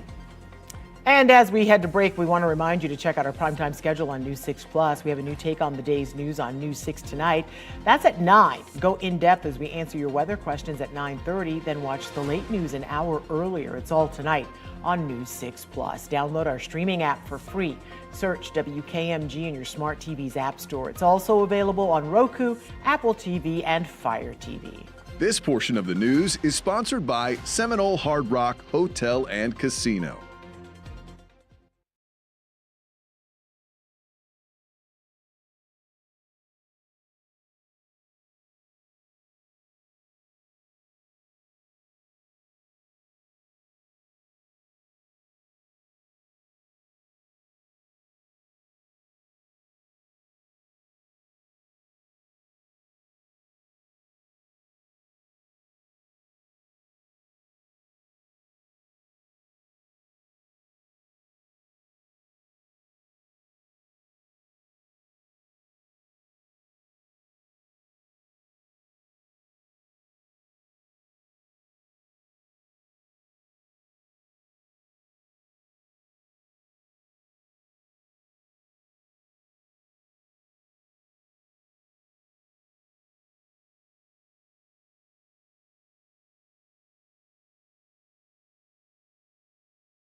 It's one of the state's largest crackdowns on illegal gambling, and much of it happened in Central Florida. I'm News 6's Mark Lehman. We're in Brevard County, where hundreds of gaming machines are being stored here behind me.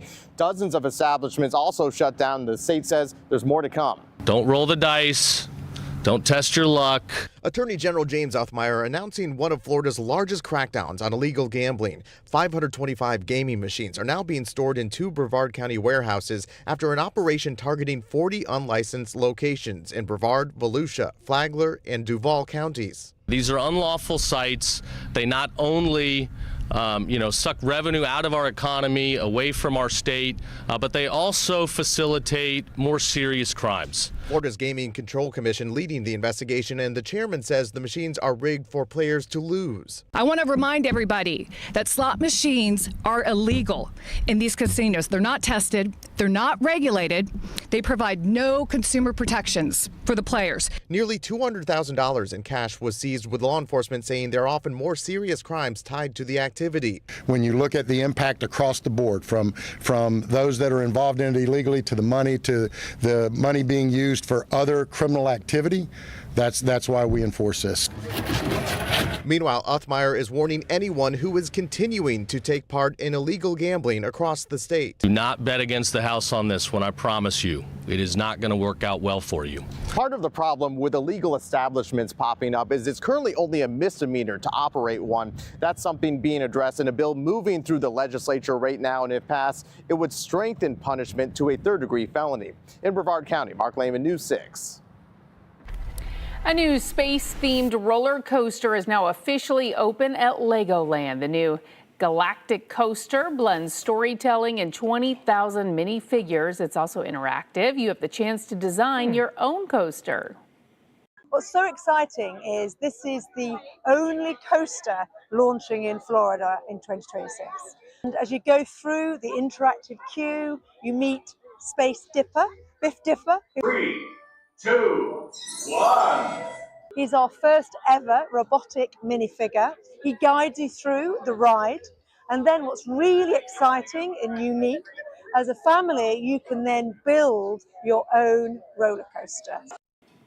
Galactic Coaster marks the first indoor coaster built at Legoland, Florida since opening in 2011. Looks cool. All right, meantime, with one coaster opening, another is saying goodbye. Rock and Roller Coaster at Disney's Hollywood Studios is taking fans on their last Aerosmith concert. The ride has been starring Aerosmith for more than 2 decades. Now it's making a change. The new attraction will keep the same thrilling layout, but replace Aerosmith with the Electric Mayhem Band from the Muppets. The new Rock and Roller Coaster is set to open during the summer. The last rides featuring Aerosmith are Monday. You can get the latest theme park news sent right to your email. Sign up for the In the Loop Theme Park Scoops newsletter at clickorlando.com/newsletters. All right, today probably not the best day, at least right now, to be at the theme parks. We want to bring in meteorologist David Nazario. We have a lot of activity on the radar right now. David? We do. Thank you very much. And I'm honestly going to spend some time with you all here on the radar because that area we were watching down in southern Brevard, southern Osceola County, I'm not a big fan of it. I really want us to pay close attention to this. And thankfully, it looks like we're starting to lose a little bit of our luster as it moves closer to the Florida Turnpike. I'm looking at this thunderstorm right here. I'll go ahead and zoom you on even further in so we can get a better view of it. If I can get the clicker to cooperate. There we go. So this one does have a special weather statement on it now for 50-mile-an-hour winds, as well as the potential for a small hail. We're talking penny to dime size. And the reason I emphasize this is if you look at the radar structure, if you're listening to the sound of my voice and you're on the road right now, the strongest area of thunderstorm action with this, the core of the storm, is maybe a couple miles east of the Florida Turnpike or west of the Florida Turnpike. But the radar signature suggests a lot of those stronger winds. And if there's any hail falling in this thunderstorm, it's probably coming down right on top of you. You can see where the pinks are shaded in right here south of Southport and Osceola County, all the stuff getting blown off towards the right-hand side. That's probably the direction those hailstones would be traveling as well in association with those winds. And this is all thanks to that sea breeze coming in, as well as outflow boundaries coming off the thunderstorms, which is essentially the updraft just kind of giving up. It takes a deep breath in, strengthens, and lets it all out. And that's exactly what comes out of these thunderstorms. And we have to watch them closely because new ones will fire up as a response to that. Now, taking you up towards St. Augustine, Palm Coast, we have another special weather statement for a thunderstorm directly over top Myrtle Island, headed towards Neoga. I apologize if I mispronounced that, as well as the Palm Coast area for the same criteria. This is going to be 50-mile-an-hour winds and that potential for the smaller hail. Thankfully, smaller hail, it's more or less eye candy if you're an aficionado of any kind of significant weather. It should not cause any damage to your vehicle, let alone anything outside that may be lying around the backyard or in the front porch. No structural damage is expected as well. Now, if we see a severe thunderstorm warning on any of these thunderstorms, that's a different story. One thing I do want to point out here that will play a role in our thunderstorms for tonight is going to be what's happening off the west coast. Now, I know that's not directly in our viewing area, but look at this huge blob right here. See how it's taken on a bit of a comma shape, a comma you'd use in writing a sentence? That's a spin. And usually when there's spin with these thunderstorms, that kind of amps up exactly how strong they can get. get. Think of it like a localized phenomena. When we start to see rotation inside the thunderstorm complex, it usually means the ceiling for how strong they can get kind of goes up, because not only is the big picture atmosphere feeding off of it, but at the same time, we're starting to get a little bit of enhancement from the thunderstorms themselves, taking full advantage of this spring-like temperature gradient that we've had over the state of Florida for a while now. Now, one thing I will say is we do have a severe risk for tomorrow. I want to take you in for a quick look at that. It is going to be for Osceola and Brevard. The primary threats for this setup is going to be the gusty winds and the potential for the damaging hail. That's the difference between what we're seeing right now, thank goodness, and what could play out tomorrow. Details on that to come, but for now, here's a look at that 7-day forecast. So for the next couple of days, rain chances are going to diminish, and then we're going to be left with a wet weather setup as we get into the very beginning of March. Lisa Ginger, back to you. All right, David, thank you. Hundreds of motorcyclists are rolling into Central Florida for Bike Week along the coast. And doctors are putting out a warning. The safety mistake, they say, that changes everything. That's next.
That's the sound of Bike Week here in Daytona Beach. I'm Stephanie Rodriguez reporting from the 85th annual event that has officially kicked off.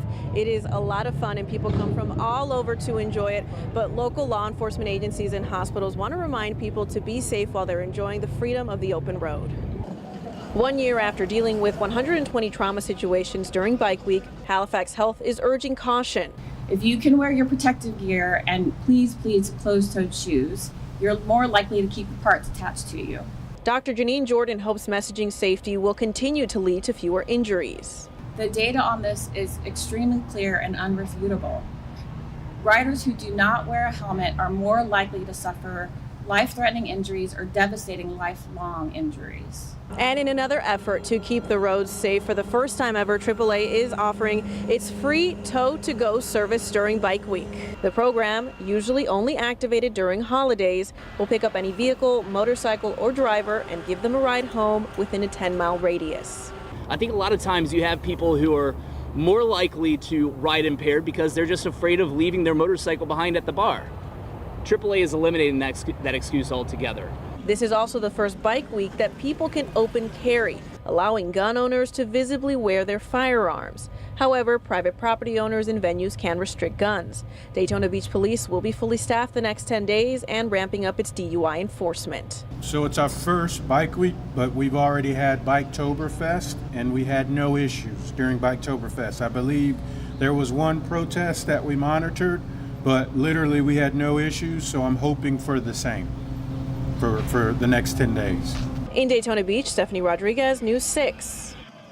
News 6 at 5 is next. Anchor Matt Austin is in the newsroom with what's ahead. We are continuing our coverage from the Space Coast on the changes announced by NASA. We're going to check in with Brevard County community correspondent James Barbero on what this means moving forward.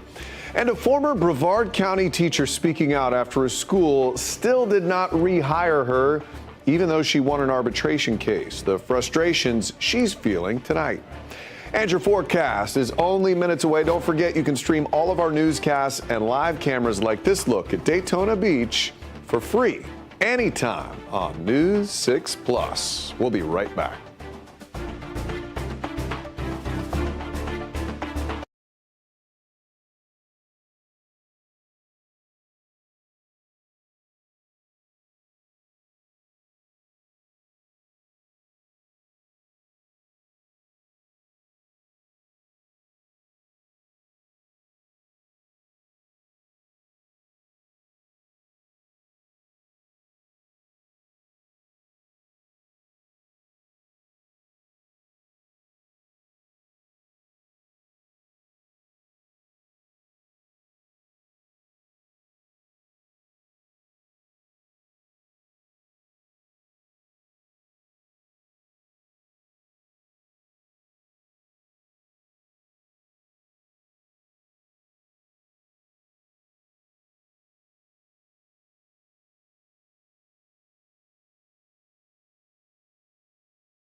Some big changes from the Space Coast. NASA announcing a new timeline for the Artemis program, the immediate impact it's going to have on Central Florida. This ultimately upholds accountability. It's a two-way street. A Brevard County teacher pulled from the classroom in a preferred name controversy is speaking to News 6. A Seminole County deputy accused of fraud. We're learning new details about how he allegedly stole thousands of taxpayer dollars by logging overtime hours he never worked. You're watching News 6 at 5.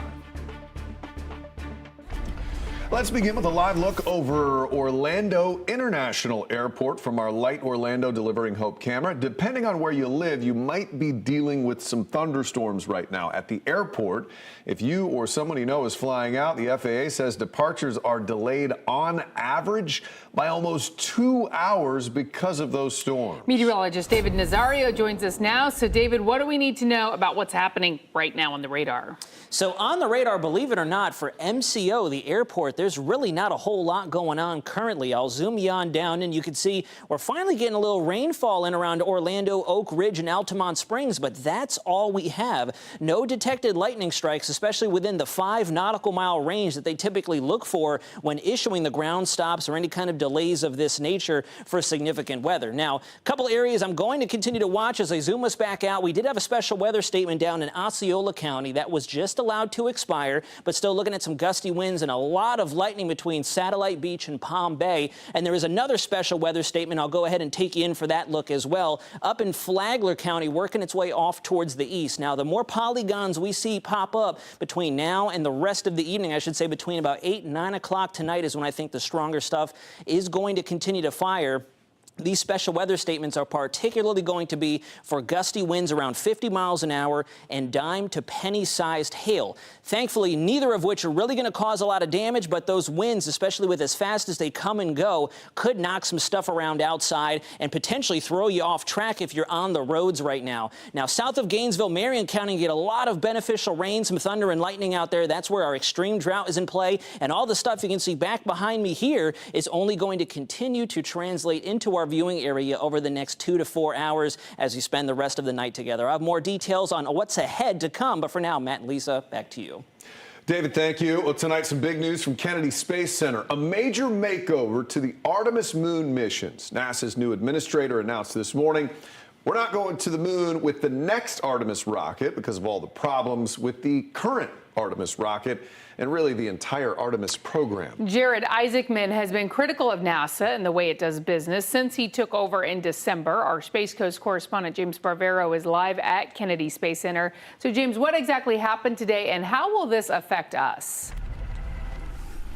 Hi, Matt and Lisa. So basically, Jared Isaacman is saying it's time to finally get the program on track. It feels like it's been almost a decade, really, since we've been talking about the delays to the Artemis program in total and how it's billions of dollars over budget. Those are your tax dollars. And now, as you know, the Artemis 2 mission, the test to fly around the moon, that's not happening just yet because that rocket is in the shop in the vehicle assembly building for repairs. And now Jared Isaacman says the Artemis 3 mission, the highly anticipated moon landing, it's not happening on Artemis 3. It should be incredibly obvious.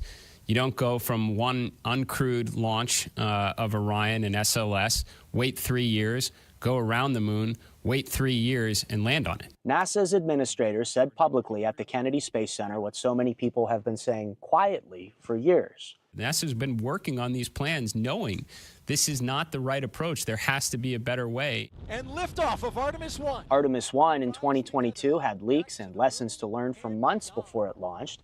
We have a hold. Artemis 2, more than 3 years later, has already missed 2 launch windows just this year because of similar leaks. The leak within the cavity came up pretty quick. Launching a rocket as important and as complex as SLS every 3 years is not a path to success. A component of that is when you are launching every 3 years, your skills atrophy. You lose muscle memory. So this is what will happen. Standardization. Isaacman said all future Artemis rockets will be the same instead of tailoring each spaceship. Rebuild the workforce. Isaacman mentioned fewer contractors and more civil servants, NASA workers. And the big one, more launches more regularly. Artemis 2 with astronauts still aims for an April launch to go around the moon. Artemis 3, also with astronauts, will not land on the moon, but instead practice docking with the hardware needed to land and do this in low Earth orbit in 2027. And then Artemis 4 and 5 both land astronauts on the moon in 2028. So that's how we go from one launch every 3 years to roughly one launch or even two every year. And so this new plan would still get the blessing from Jared Isaacman's boss, that's President Trump. Back in 2017, when President Trump announced the Artemis program, he said he wanted to be president when the moon landing happened. In 2028, he'll still be in office, wrapping up his second term. In Brevard County, I'm your Cape Canaveral community correspondent, James Sparvero, News 6. James, thank you. So where's the rocket right now? It's back in the Vehicle Assembly Building after that massive SLS rocket was rolled from the launch pad. Here's a time-lapse video from earlier the week. It took about 12 hours for that entire roll in. Last weekend, engineers detected an issue with helium flow to the rocket's upper stage, an area that can only be reached in the VAB. NASA says the helium issue did not pop up during this month's 2 wet dress rehearsals. Right now, engineers are working on getting those issues fixed.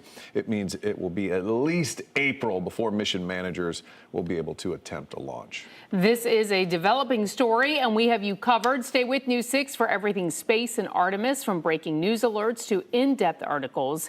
You can check it out on clickorlando.com. Happening now, police in Sanford investigating an apparent shooting. This happened at the 7-Eleven parking lot on West 25th Street, right on the corner of West Airport Boulevard near Journeys Academy. Police tell us one person's in the hospital with injuries. We're asking what happened, how serious these injuries are. It's a developing story. Stick with us on air and online at clickorlando.com. In just under an hour, Palm Bay City Council is holding a special meeting to finalize the settlement with Councilman Chandler Langevin.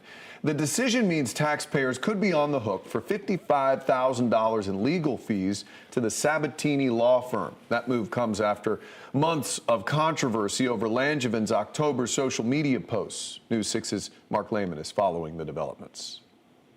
So far, no one from the city is talking about the proposed settlement, despite several requests for comment. As for the community, those we spoke with are calling all of this a waste of money. Tonight, the Palm Bay Council will be voting to accept the terms of a lawsuit between Councilman Chandler Langevin and the city. We've learned that includes paying Langevin's attorney, Anthony Sabatini, $55,000. Langevin sued Palm Bay in October after the other council members voted to censure him over disparaging comments about Indian immigrants. Langevin argued that limiting his powers violated his First Amendment rights, but under the terms of the settlement, neither party would admit to any wrongdoing. Some residents told us they would be upset to be paying not only for Langevin's attorney fees, but the city's as well. It's just all racking up money over statements and beliefs of one person. He should be held accountable just like anybody else would with racist remarks.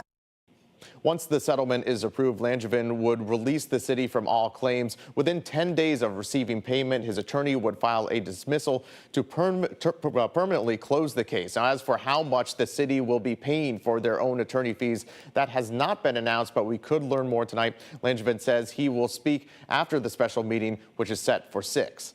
Mark Lehman, News 6.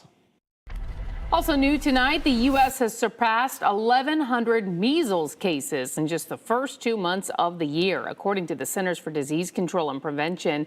That is, latest numbers show cases jumped from 92 on February 14th to 114 on February 21st. About 3/4 of this year's cases are in Collier County in Southwest Florida, where there was an outbreak at Ave Maria University in late January. So far, no reported cases have been detected in Central Florida.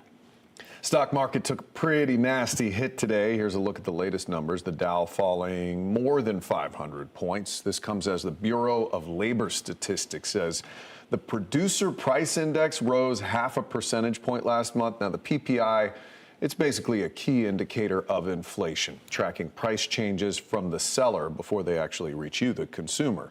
It covers goods, services, and construction. January's increase is higher than economists had predicted, slight uptick from December. The annual rate of inflation nudged down 2.9% from 3%. Experts say tariffs could be driving up the cost of trade services. This just in, President Donald Trump has ordered all federal agencies to phase out Anthropic, one of the Defense Department's major AI contractors. It comes after Anthropic's public dispute with the Pentagon over AI safety and just before the 5 o'clock deadline to strike a deal. The Pentagon wanted unrestricted access to that technology, but the company says they want to maintain restrictions. Those restrictions would bar the military from enabling mass surveillance of Americans or creating AI weapons without human involvement. The president said the Department of Defense phase out will take about 6 months. Tonight, Florida emergency management officials are finally showing off their new $180 million emergency operations center. The new center more than doubles the space for workers. Many of those workers have been on the clock nonstop in some capacity under a declared state of emergency for more than 4 years. The new building in Tallahassee is across the street from the current complex, which is 30 years old and only built to withstand a Category 3 hurricane. The new complex is promoted as being able to withstand winds up to 200 miles per hour and provide more space in the main operating room. When disaster strikes, this building will help us move faster, coordinate smarter, and recover stronger. This center stands as a symbol of Florida's proactive approach to emergency management and our unwavering commitment to protecting our residents. The facility also features a redundant power system that includes 3 backup generators, 2 truck loading docks, and a 95 by 13-foot video wall. Well, after an arbitration hearing went in favor of a Brevard County teacher, the school still decided not to bring her back. This all started after she referred to a student by their preferred name. Next at 5, she is speaking out in the aftermath of the school's decision, why she's asking for accountability from everyone. You're watching News 6 at 5 on a Friday. A live look at Port Canaveral from our Launch Credit Union camera. Some folks getting some rain tonight, moving into the morning. We'll be right back. This portion of the news is sponsored by Launch Credit Union.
So this is a story we've been keeping track of since the moment it happened. It started when a Brevard Public High School teacher named Melissa Calhoun referred to one of her students by what they call their preferred name. She was then let go from the school, but today she spoke with News 6 about a recent ruling that found Brevard Public Schools was in the wrong. News 6's Jana Manahalal is live in the newsroom with more on what this means for that teacher's future. Thanks, guys. So Calhoun shares that this recent ruling is a win for not only herself, but all teachers. But while the arbitration is a win, it seems Brevard Public Schools has no plans on rehiring her. You know, there was a win in the arbitration. It was a win for accountability. The arbitrator ruled that the district needs to rescind my formal letter of reprimand, which is really positive. Melissa Calhoun had been teaching for 12 years in Brevard County when she referred to a student of hers by their preferred name. Because of this, Brevard Public Schools let Calhoun go from her position at Satellite High School, a move that led to arbitration between the district and the teachers union, with the union arguing the move violated the teacher's contract. The arbitrator also ruled that ultimately the district did not uphold the policy set forth in their own process, according to our contractual bargaining agreement. While the arbitrator ruled the letter of reprimand Calhoun received will now have to be removed from her record, it stopped short of saying whether or not she would get her job back. Get to teach students, it makes me miss the classroom every single day because I really did love teaching more than anything. In a statement, the district said, in part, this was not simply a nickname or a casual classroom interaction. It was the repeated use of a male name for a female student, a clear participation in a student's social gender transition without the required parental consent. I mean, the reality too for me is I do have two small children who, you know, this is their community as much as it is mine. You know, I grew up here, so I have family here. My husband's job is here. So we're very much committed to Brevard County. Now, we are aware of another teacher who was at Satellite High School who is under investigation for the same situation. When we asked Calhoun to share her thoughts on this, she said it's up to them to comment on it. Live in the newsroom, I'm Jana Manahalal, News 6. All right, Jana, thank you. Time now to get a check with David Nazario. We needed some rain, and we are getting it on this Friday evening. David?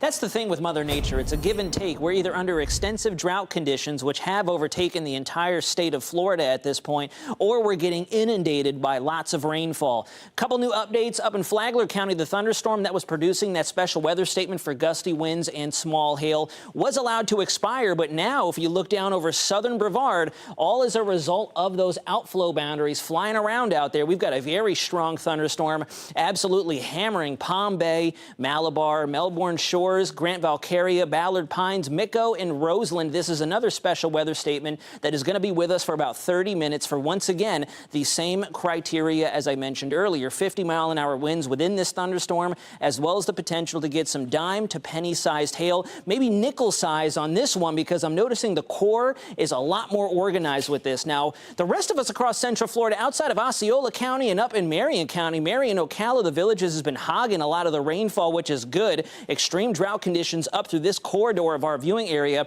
Much of Central Florida, including MCO, has been fairly quiet. Some light rain working through there. And then as we go through the overnight hours of tonight, I'm tracking this big old spin, that cluster of energy just off the west coast, because I do think that's going to make things interesting for us once the sun goes down. That's going to continue to move inland over the next 2 to 4 hours. And the reason I point that out is anytime you get some localized spin within this large shield of thunderstorms, kind of helps to nurture the environment a little bit, adds a little bit of flavor, some extra spice to allow things to get stronger than maybe computer models were alluding to. Now, taking you hour by hour, you can see that after 5, 6, 7 o'clock, that's when the strongest stuff is going to begin to develop. That little spin that's off our west coast is going to start to nudge its way into lower Sumter and Lake County, portions of Polk County, not quite over directly the Orlando area just yet. That's going to occur likely between 7 to 10 p.m. And then hopefully once we start to get a little bit of that cooling post-sunset, that's when things will really start to calm down. By midnight, we're probably still going to be tracking some showers, maybe some embedded thunder and lightning out there that you may be going to bed with during your Friday night as we go through the evening hours of tonight through Brevard, portions of Orange and Osceola. This is when we should start to see those special weather statements and a lot of the lightning begin to subside. This really isn't a setup to keep things firing as strong as they are right now. into what's called a nocturnal setup, which is always good news. And then a lot of this moisture is going to be sticking with us as we go through Saturday and even Sunday. So what I want to show you is the severe risk that was just designated from Storm Prediction Center earlier this afternoon. It's ironic we've been talking about this area today. No severe thunderstorms as of yet, but you could see lower Brevard and interior portions of southern and eastern Osceola County are under the gun for an isolated risk for those strong storms. Now, this is going to be a breakdown of what it is we're watching. Tornadoes and lightning. Well, I should say lightning. This needs to be bumped up a little bit. Lightning's definitely going to be a hazard for you. Tornadoes, not so much. Again, not the right setup. Currently, wind gusts and especially locally heavy rainfall are going to be your primary risk factors with these thunderstorms as they move through. And then obviously, like the case this evening, if there's any local enhancement, we'll be tracking that hour by hour with you during our evening newscast tomorrow or from the Digital Weather Center. Now, we'll get ready to close things out, taking a look at your 7-day forecast. I'll get out of your way so you all can appreciate the 7-day forecast. Notice Saturday up to a 70% chance of rain. Sunday through to about Wednesday, sitting around 20. Maybe a couple of those days could come up to about a 30% chance as high pressure settles in off of our east coastline, helping to drive in some of that Atlantic moisture. This is a very springtime pattern. You look at the temps and the rain chances we have all through the week ahead. Hopefully this is a sign that will start to eradicate some of those drought conditions as we go through the month of March just ahead. Matt and Lisa. All right, thank you, David. Social media plays a big role in the lives of many children, leading to mental and physical health issues. Still to come, what health professionals say you can do at home to create a healthy digital balance with your kids. Your weekend evening traffic alert. Chief Meteorologist Candace Campos pinpointing some forecasted storms over the weekend, so construction might not happen. But what is on the schedule? Friday, Saturday, and Sunday night, we are looking at some closures along westbound I-42, eastbound 528. So just make sure you're paying attention to that. Those daytime and nighttime closures will, lane closures, not complete closures, will happen along 528 out by Goldenrod. And then further south, those delays along the Florida Turnpike each night are scheduled. I don't think they'll happen Saturday, but just be careful as you're traveling southbound towards Kissimmee. You'll see some detours. I'm Trooper Steve with your News 6 Traffic Alert. Drive safely. Have a great weekend. I'll catch you Monday morning.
Right now, it's not an official diagnosis. Social media use disorder isn't classified as a mental condition right now, like gambling or substance abuse disorders are. But experts say more evidence is mounting about the impact social media has on the mental health of children and teens.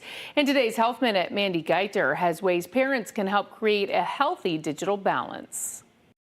It's not all bad. Social media can help children and teens create connections and be creative. But since their brains are still developing, it also comes with some risk, including exposure to racist and sexist content, unrealistic beauty standards, disinformation, and cyberbullying. Tamar Mendelson with the Johns Hopkins Bloomberg School of Public Health says parents can help create a healthy digital balance for young social media users by filling their time with in-person activities. That includes phone-free meals with family when possible, healthy bedtimes, and after-school clubs or sports. Encouraging or requiring in-person activities can be more effective than simply banning social media because it offers concrete and hopefully enjoyable alternatives. Next, Mendelson says to choose quality over quantity. She says because everyone is different, it's not possible to set a blanket time deemed safe to spend on social media.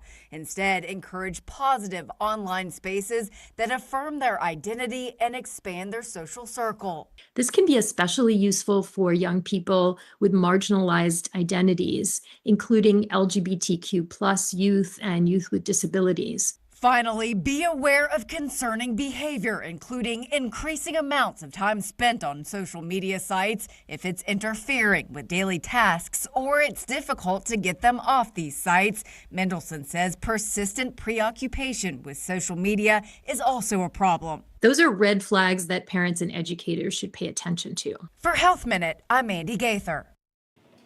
Now, here in Florida, the state legislature recently passed House Bill 3, or Online Protection for Minors bill. That bill includes prohibiting teens under the age of 14 from having a social media account without parental consent and required the platforms to terminate any accounts or personal information belonging to anyone who is underage. We have much more coming up on News 6 at 5:30. Including trouble at a local sheriff's office where a deputy's under investigation accused of fraud. Seminole County community correspondent Catherine Silver explains that. Plus, the largest of its kind, the state's attorney general gives an update on a massive illegal gambling investigation, what they've uncovered. As we take a live look at Daytona Beach, you're watching News 6. We'll be right back.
Glad you're with us. I'm Lisa Bell. I'm Matt Austin. You're watching News 6 at 5. We have several top stories we're watching for you right now, including NASA's administrator saying today Artemis 3 will not land on the moon. Instead, the goal will be to practice docking with the hardware needed to land in low Earth orbit in 2027. It's all part of a broader set of changes to the program. Those changes include now attempting the first moon landing with Artemis 4 in 2028. That's still the target. In the next half hour, Palm Bay is set to settle a lawsuit with Councilman Chandler Langevin. It comes after months of controversy over his social media posts. Once approved, he would release the city from all claims.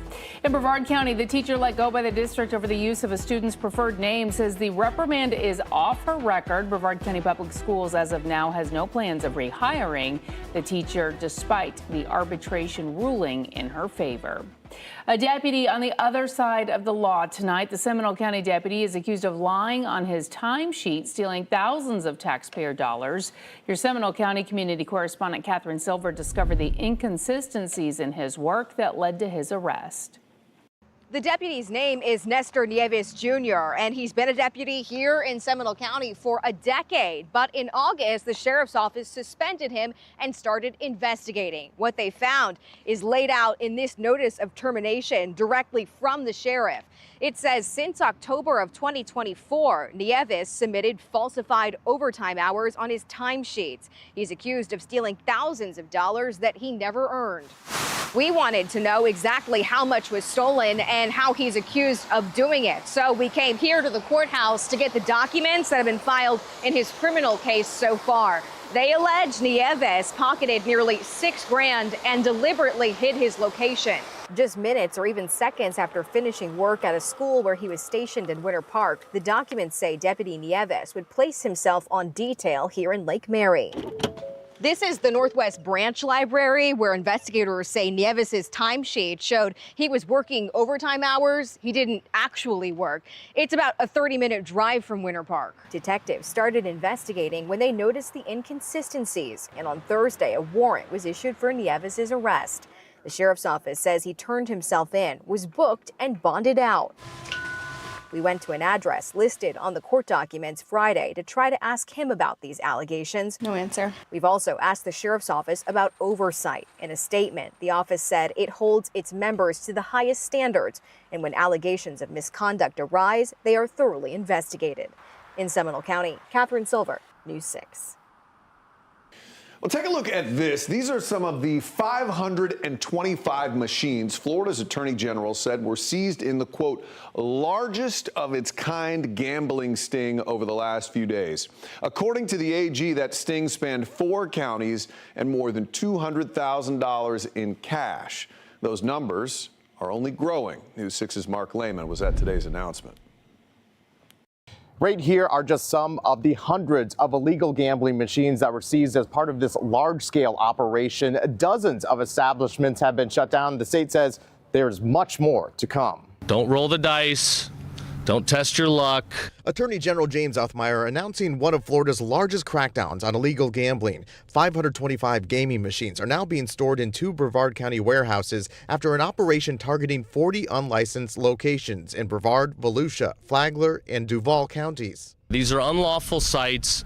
They not only suck revenue out of our economy, away from our state, but they also facilitate more serious crimes. Florida's Gaming Control Commission leading the investigation, and the chairman says the machines are rigged for players to lose. I want to remind everybody that slot machines are illegal in these casinos. They're not tested, they're not regulated, they provide no consumer protections for the players. Nearly $200,000 in cash was seized, with law enforcement saying there are often more serious crimes tied to the activity. When you look at the impact across the board, from those that are involved in it illegally to the money being used for other criminal activity, that's why we enforce this.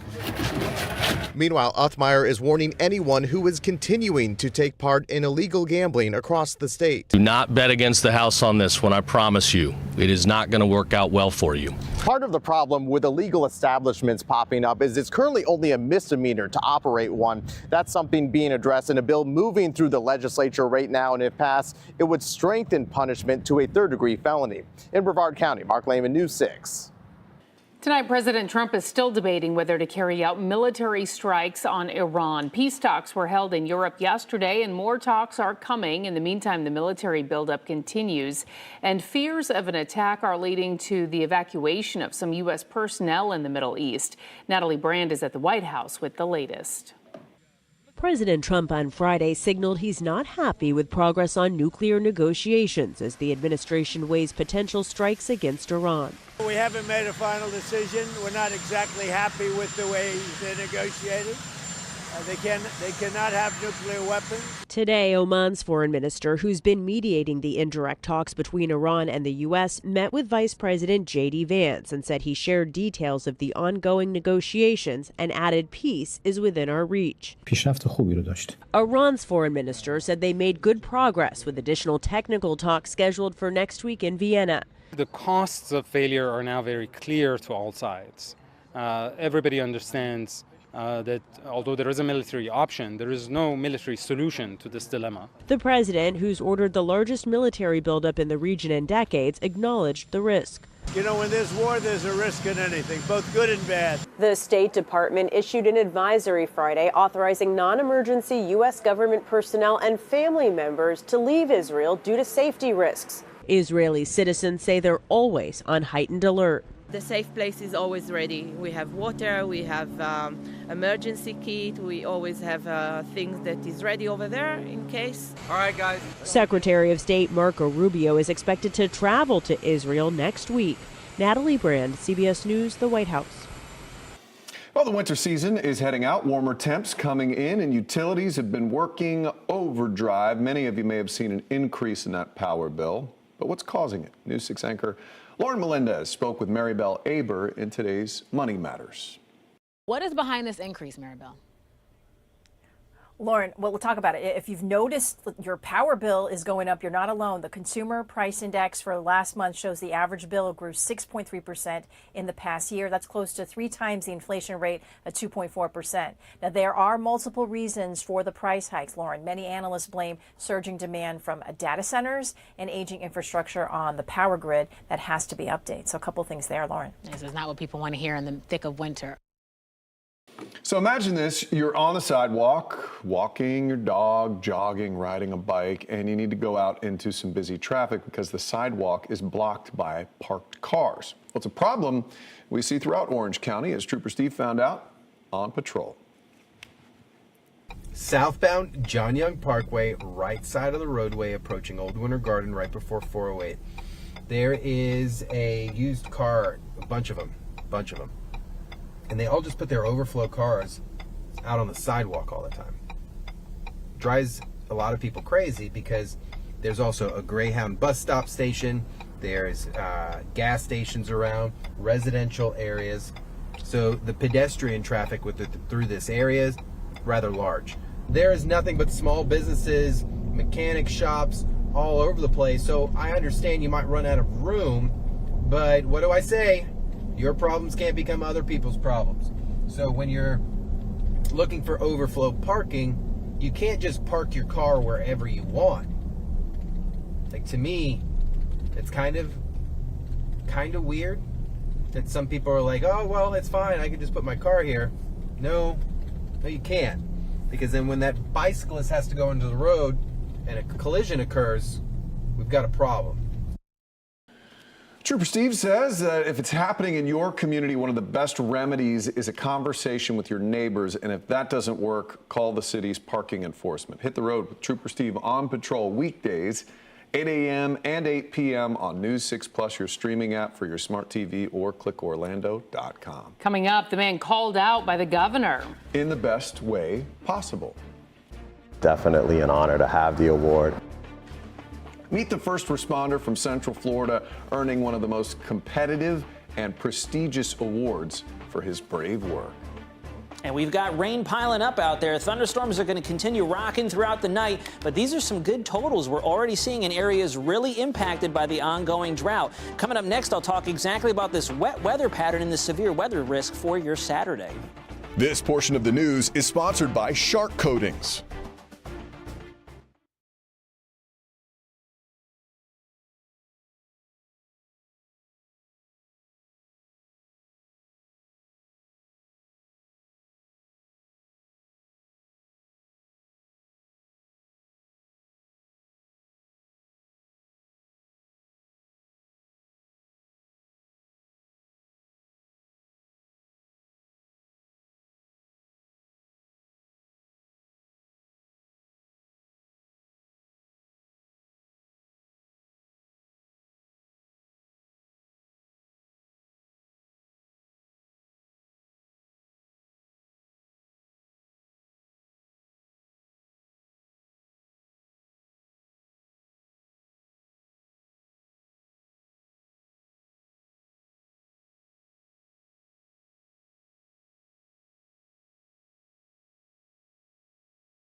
As if running into burning buildings to save lives wasn't already impressive enough, Lieutenant Ron Huguenin with Fire Station 2, otherwise known as the Pride of Paramore, has been doing that and going above and beyond the call of duty for 20 years.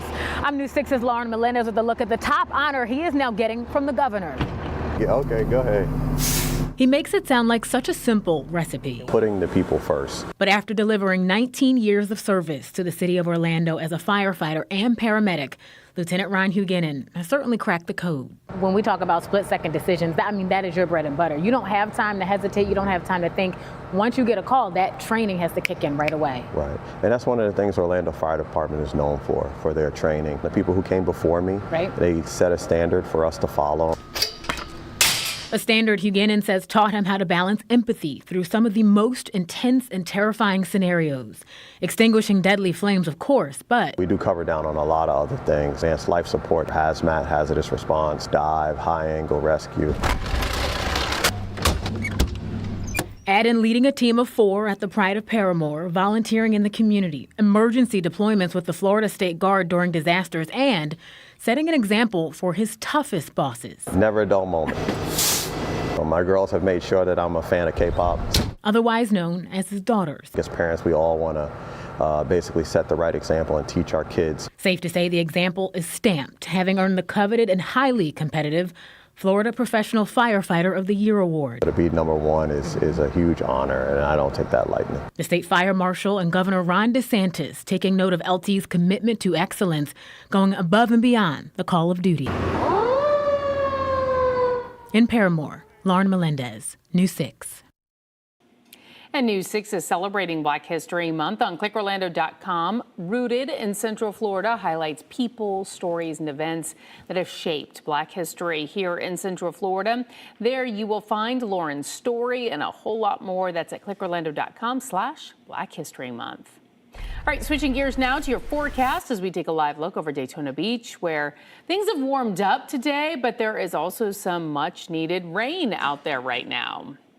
Meteorologist David Nazario joining us now for a look at those satellite images. What's it looking like, David? Yeah, so that Daytona Beach camera is a little misleading. Notice it's pointed offshore. It doesn't quite catch up what's going on just behind Daytona Beach. You all are going to be getting some rain here very soon. This is our infrared satellite shot. Couple things of note. First and foremost, this big old storm system that's working its way in off the Gulf. The now warmer than average waters are actually helping to supply this thing with an abundance of fuel, driving some of that tropical moisture over Central Florida. So while 80% of us, I will say, are receiving some much needed rainfall, the other 20% are getting the much needed rainfall with a little bit of that thunder and lightning and maybe some gusty winds. You can see this area, this localized spin that's just off the Tampa coast. You can kind of see the darker shades of red in there, kind of enhancing the thunderstorms that are off the coast right now, where a special marine warning for waterspouts is in place. So we'll be watching for our neighbors just off in the Western Market there in Tampa, but I'm also going to be watching exactly how that translates into Florida. Now, zooming us out, we have the one special weather statement that's about to go out in southern Brevard for the gusty winds and those thunderstorms blowing up. But it's this comma shape right there between Tampa and Bradenton that's going to continue to move through our southern viewing counties over the next 2 to 4 hours. Will it hold on to its structure? That's the key here, because if it does, we'll probably see more of those special weather statements as the sun goes down. Now, looking at your wind speeds, this is going to be what's priming us for tomorrow. Right now, notice a lack of coloring in through here. That's because the winds coming in off the Gulf, helping to push those showers and storms in, are actually butting up against our east coast sea breeze, and that's why we have a localized, isolated level 1 risk here in southern Brevard and Osceola, which I'll show you here in a moment. Taking you hour by hour, though, looking at our clouds and rain model, you can see by 6 p.m. that comma shape off the west coast should be into the Central Florida Peninsula, moving directly overhead between the hours of about 7 to 10 p.m. I'm going to be watching this minute by minute to see whether or not it holds together, and if any of that isolated spin inside the feature actually makes its way into our interior counties, because that'll pay dividends in terms of what impacts you'll see once the sun sets. If it's just going to be the rainfall, thunder and lightning, or maybe a little more out there, which we want to keep you ahead of as we go through the overnight hours. Now, talking more about events, the 85th Daytona Bike Week did kick off today. Friday and Saturday going to be more or less, hit or miss showers and rainfall. Maybe not as much in the thunderstorm realm, because we're looking at Volusia County in this case, and then Sunday looking a lot better with maybe some leftover rains Springs in the morning. And then we also have the Disney Princess Half Marathon that's rocking here in Orange County. This is where we're probably going to see a little more of the impacts in the rainfall if you are going to be getting out there and taking some time to get in there, involved with the runners, and have some fun out there. My wife and I are actually looking at doing a little more of the 5K marathon business ourselves. Now, this I was really excited to show you. Not a temperature outlook. This is spring. I know it says precip outlook at the top there, but I'm calling this spring. This is a textbook spring setup where you can see Tornado Alley and Dixie Alley are going to be well above average in terms of our rainfall. Why does that matter to you? Well, it doesn't. But in the southeast, look at Florida. We're actually getting away from those very below average rainfall amounts, and at least for a little while into the month of March, as we get closer to the calendar start of spring, we're actually going to be above average in terms of our rainfall. These are your rain chances for tomorrow leading into that severe weather risk. Notice that Osceola and Brevard are bathed in the shades of orange, showing you where it is we're likely going to see the bulk of our rainfall and thunderstorms tomorrow. And let's go back to our clouds and rain, take a look at exactly what that looks like. 10 to about noon tomorrow should be pretty good as the sun really starts to heat up the afternoon. By about 2 o'clock, that's when I'm expecting things to start to kick off. Nothing strong just yet. We're still warming up, kind of stretching our legs. Then notice I overlaid when the severe risk is likely to begin. By about 4 o'clock, sea breeze is once again going to interact with those winds coming in off the Gulf, and that's when I think Brevard, Orange, Osceola, we're probably going to start to get to rocking with those stronger and possible severe thunderstorms. Now let's get over the 7-day forecast. Your forecast is sponsored by Advent Health. Key takeaway here, folks, is going to be that severe risk for tomorrow, 70% chance of rain, and then we're going to be staying warm and very spring-like as we get into the month of March, which I think is very exciting news indeed. Matt and Lisa, back to you.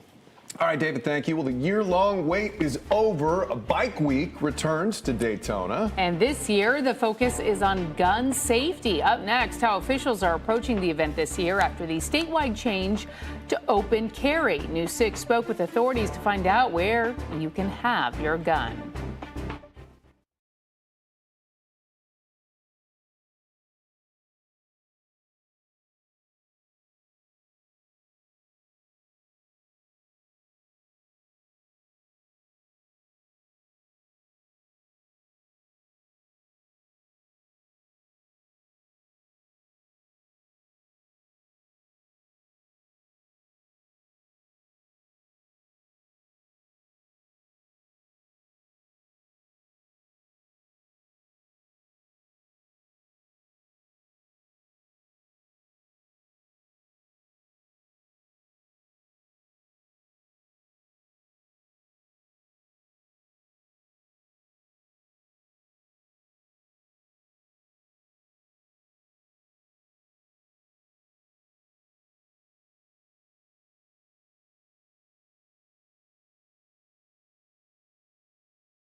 For the first time in its 85-year history, people can open carry firearms at Daytona Bike Week. But just because it is legal does not mean it is legal everywhere. As News 6's Stephanie Rodriguez shows us, the change to guns is one of many things event organizers and first responders are dealing with this year.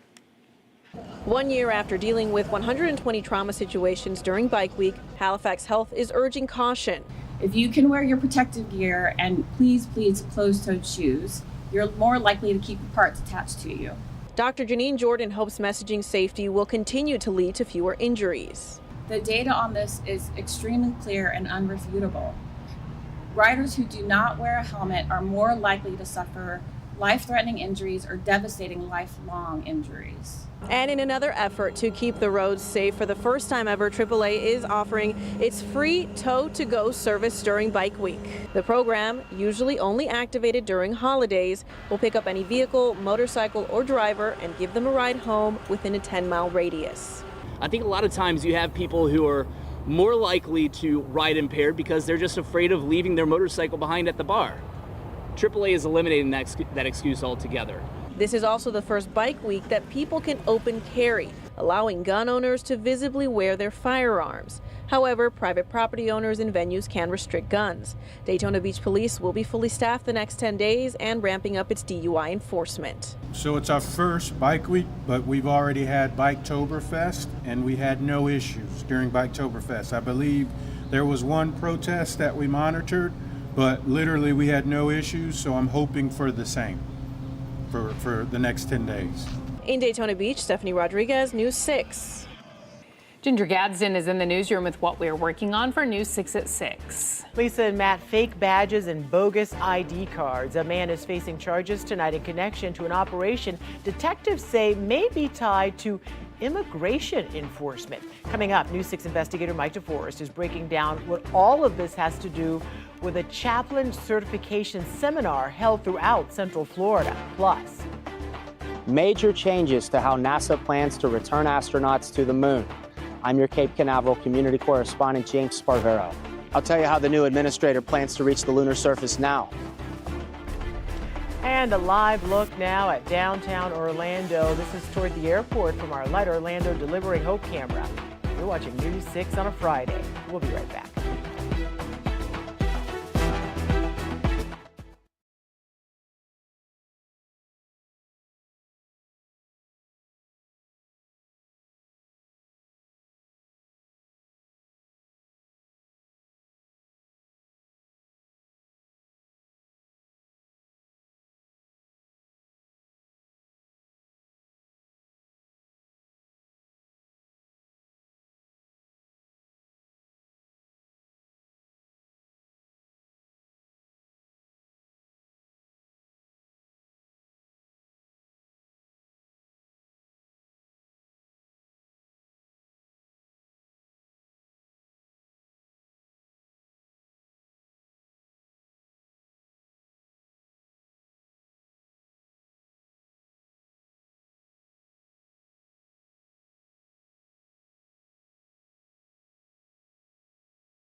Now on News 6 at 6, a major update from NASA.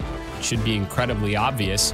You don't go from one uncrewed launch of Orion and SLS, wait 3 years, go around the moon, wait 3 years, and land on it. We have team coverage on what this means for future moon missions. Plus, a man is under arrest for allegedly selling fake badges with the logo for the Department of Homeland Security. Coming up, find out why authorities believe those badges were being used to help immigrants avoid deportation. And new evidence in a child abuse case. Deputies say a daycare worker's actions were caught on camera. We have the shocking video. News 6 at 6 starts now.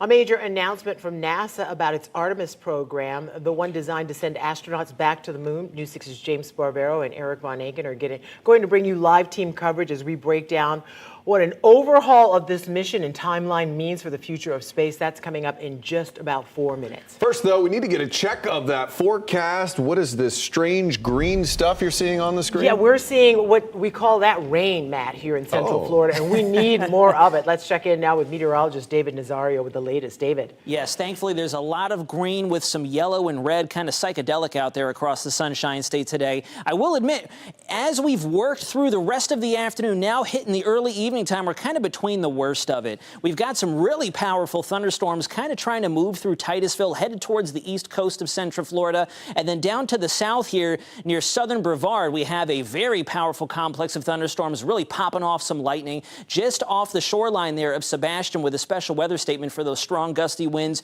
just outside our viewing area. Now, the reason I say we're in between is if you look very closely, we've had maybe one lightning strike up here in Volusia, southern Flagler County, and then that spot there in Titusville. There's not a whole lot elsewhere going on right now. We're just getting that much needed rainfall. So we've gotten away from the strong stuff. Now we're just piling up the rain, which is good stuff. Hopefully it's not coming down too hard in your local area because the ground being so dry, it won't be able to run off a lot of that water or take it in as fast as it's coming down.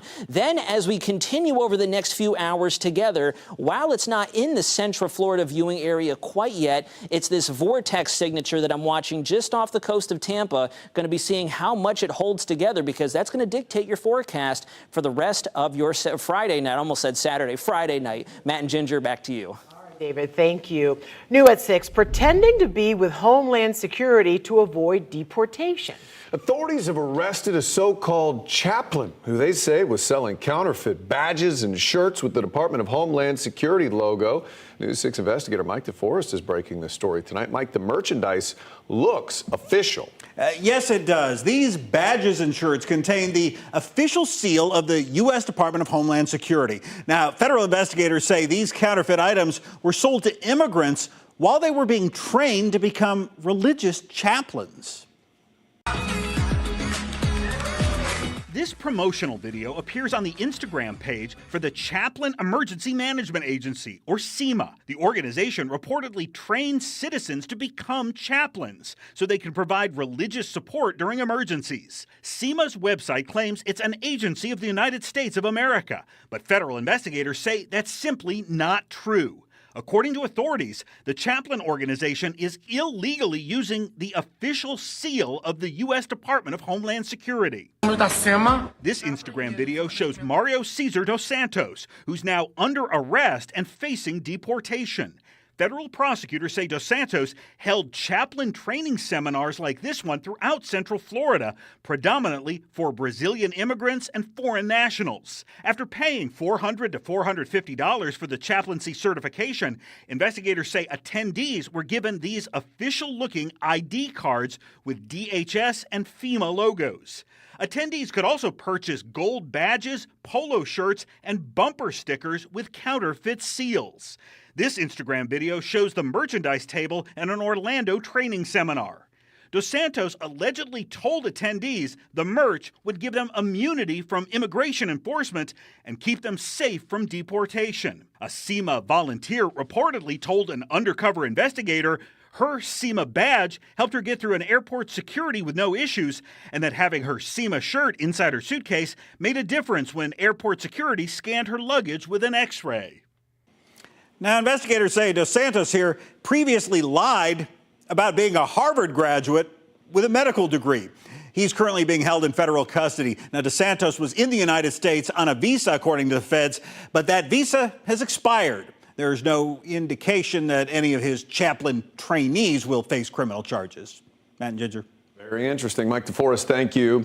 Tonight, some big news from the Kennedy Space Center, a major makeover to the Artemis moon missions. Yeah, NASA's new administrator announced this morning, we are not going to the moon with the next Artemis rocket, and that's all because of the problems with the current Artemis rocket and the entire Artemis program, for that fact. Jared Isaacman has been critical of NASA and the way it does business since he took over in December. Now, we have live team coverage on the huge changes happening tonight. So we're starting with our Space Coast correspondent, James Sparvero, live at KSC tonight. James, so what exactly happened today, and how does it impact us? Hi, Matt and Ginger. So really, Jared Isaacman trying to get the Artemis program on track. Maybe for the first time. It's been several years now that we've been reporting how the entire program is years behind schedule, billions of dollars over budget. That is your tax money, everybody. Like the Artemis 2 mission, you know how the SLS rocket right now is in the shop in the vehicle assembly building because it's not ready to fly astronauts around the moon in that test flight. Well, now Isaacman is telling us that the Artemis 3 moon landing, which was so highly anticipated, will not happen on that mission. It should be incredibly obvious. You don't go from one uncrewed launch of Orion and SLS, wait 3 years, go around the moon, wait 3 years, and land on it. NASA's administrator said publicly at the Kennedy Space Center what so many people have been saying quietly for years. NASA's been working on these plans knowing this is not the right approach. There has to be a better way. And liftoff of Artemis 1. Artemis 1 in 2022 had leaks and lessons to learn from months before it launched. We have a hold. Artemis 2, more than 3 years later, has already missed 2 launch windows just this year because of similar leaks. The leak within the cavity came up pretty quick. Launching a rocket as important and as complex as SLS every 3 years is not a path to success. A component of that is when you are launching every 3 years, your skills atrophy. You lose muscle memory. So this is what will happen. Standardization. Isaacman said all future Artemis rockets will be the same instead of tailoring each spaceship. Rebuild the workforce. Isaacman mentioned fewer contractors and more civil servants, NASA workers. And the big one, more launches more regularly. Artemis 2 with astronauts still aims for an April launch to go around the moon. Artemis 3, also with astronauts, will not land on the moon, but instead practice docking with the hardware needed to land and do this in low Earth orbit in 2027. And then Artemis 4 and 5 both land astronauts on the moon in 2028. So that's how we go from 1 launch every 3 years to roughly 1 launch or even 2 every year. And that will keep the blessing of President Trump, because back in 2017 when he announced the Artemis program, he said he still wanted to be in office when the moon landing happened. Well, at 2028, he would still be in the White House. Live in Brevard County, I'm your Cape Canaveral community correspondent, James Sparvero, News 6. James, thank you. And look, we understand a lot of people don't care about space. They certainly don't care about this latest development with NASA and Artemis. So maybe you're asking, why does it all matter? Well, again, NASA has been spending tens of billions of dollars of your money just on this rocket, just on Artemis. But why is today's NASA news a big deal? So you may remember President Bush ultimately canceled the Space Shuttle program back in 2004. Then President Obama canceled Constellation, that's the program before Artemis, in 2010. The point here is that new administrations often come in with new ideas and new directives. But this one, Artemis, we've stuck with for almost a decade. First with President Trump, then President Biden, then Trump again, and Congress kept spending the money, the billions, to keep all of this going. So the announcement today from NASA's top dog is the first time in more than a decade that anyone who has the power to make a change to the Artemis program has actually made a change. And Jared Isaacman, the administrator, has been very critical of NASA since he took over in December. He said today, we never should have ended up in this situation with Artemis, over budget and behind schedule, so it has to change.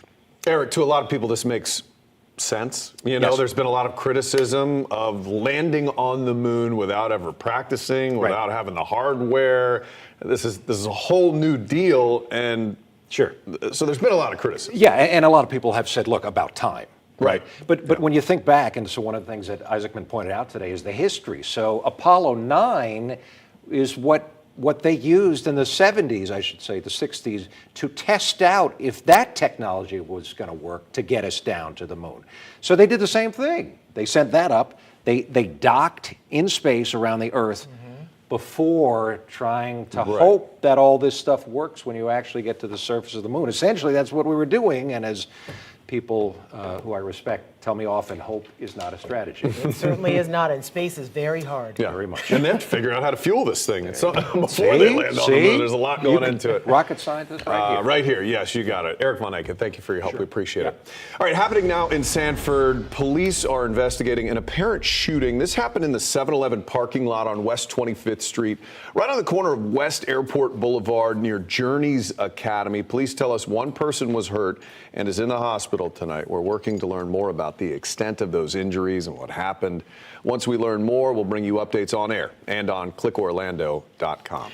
New at 6, the governor signing a death warrant for James Duckett. Duckett was a Mascot police officer who was sentenced to death for the 1987 rape and murder of 11-year-old Teresa Maccabee. If the name Duckett sounds familiar to you, his grandson, Trenton Duckett, was the 2-year-old at the center of a high-profile missing child case. Trenton disappeared from Leesburg in 2006. Now, James was not a suspect because he was already on death row, but he was questioned. James Duckett is set to be executed on March 31st. This portion of the news is sponsored by Advent Health. Well, out of the classroom after using the wrong name, a Brevard teacher is sharing her story after losing her job when a parent reported her to the district. Melissa Calhoun won part of an arbitration, but that does not mean she's getting her job back. Calhoun had been teaching in the district for more than a decade. She called a student by their preferred name, not their legal name, this leading to her getting let go from Satellite High School. The district said in part, Calhoun was not using a nickname and it wasn't a casual classroom interaction. She used a boy's name for a girl student. So the district calls it a participation in a student's social gender transition without parental consent. The teachers union argues the move violated her contract. The arbitrator also ruled that ultimately the district did not uphold the policy set forth in their own process according to our contractual bargaining agreement. So there's another teacher who's at Satellite High School who's under investigation for a very similar situation, but so far no action has been taken. We'll give you updates if anything happens. Well, we thankfully are starting to see some much needed rain coming down here in Central Florida. We'll have a check on that forecast coming up next. Plus new video evidence in a child abuse case that led to a disturbing scene of an alleged child abuse situation leading to the arrest of a daycare worker. Good evening. Ahead on the CBS Evening News, Republicans for years have wanted to question Bill Clinton about his relationship with Jeffrey Epstein, and today they got their chance. What the former president said under oath ahead on the CBS Evening News. This portion of the news is sponsored by Advent Health.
So we're now seeing the surveillance video that led to the arrest of a daycare worker in Marion County. Deputies say Laura Flores was caught on video abusing multiple children at the Bright Beginnings Learning Center in Summerfield. News 6 investigator Erica Brugulio is walking us through the video, and we do want to warn you, you might find some of it disturbing.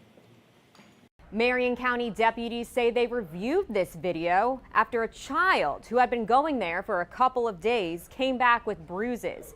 Deputies say in this video you can see the suspect abuse several children, and we do want to warn you, it's tough to watch. The pattern of alleged abuse starts here in this surveillance video. Laura Flores, according to her arrest report, picked up a child and carried him by one arm. Shortly after, deputies say, Flores is seen kicking the little boy to the side as she walks past him, causing him to fall on his face. Then, when the children were put down for a nap, deputies say Flores appears to slap the child, then put her foot on top of him to keep him from moving. According to the report, Flores texted who News 6 believes is the child's guardian, asking why the child was not sleeping throughout the day. Deputies also point out in this report the suspect's own child was in the classroom, and she appeared to be frustrated about having to leave her own child to deal with the other children. Deputies say during nap time, Flores is seen on video slapping another child. The little girl falls, then Flores appears to hit her again. The sheriff's office says this surveillance video shows Flores slapping a third child in the back of the head. News 6 has confirmed she no longer works at Bright Beginnings Learning Center.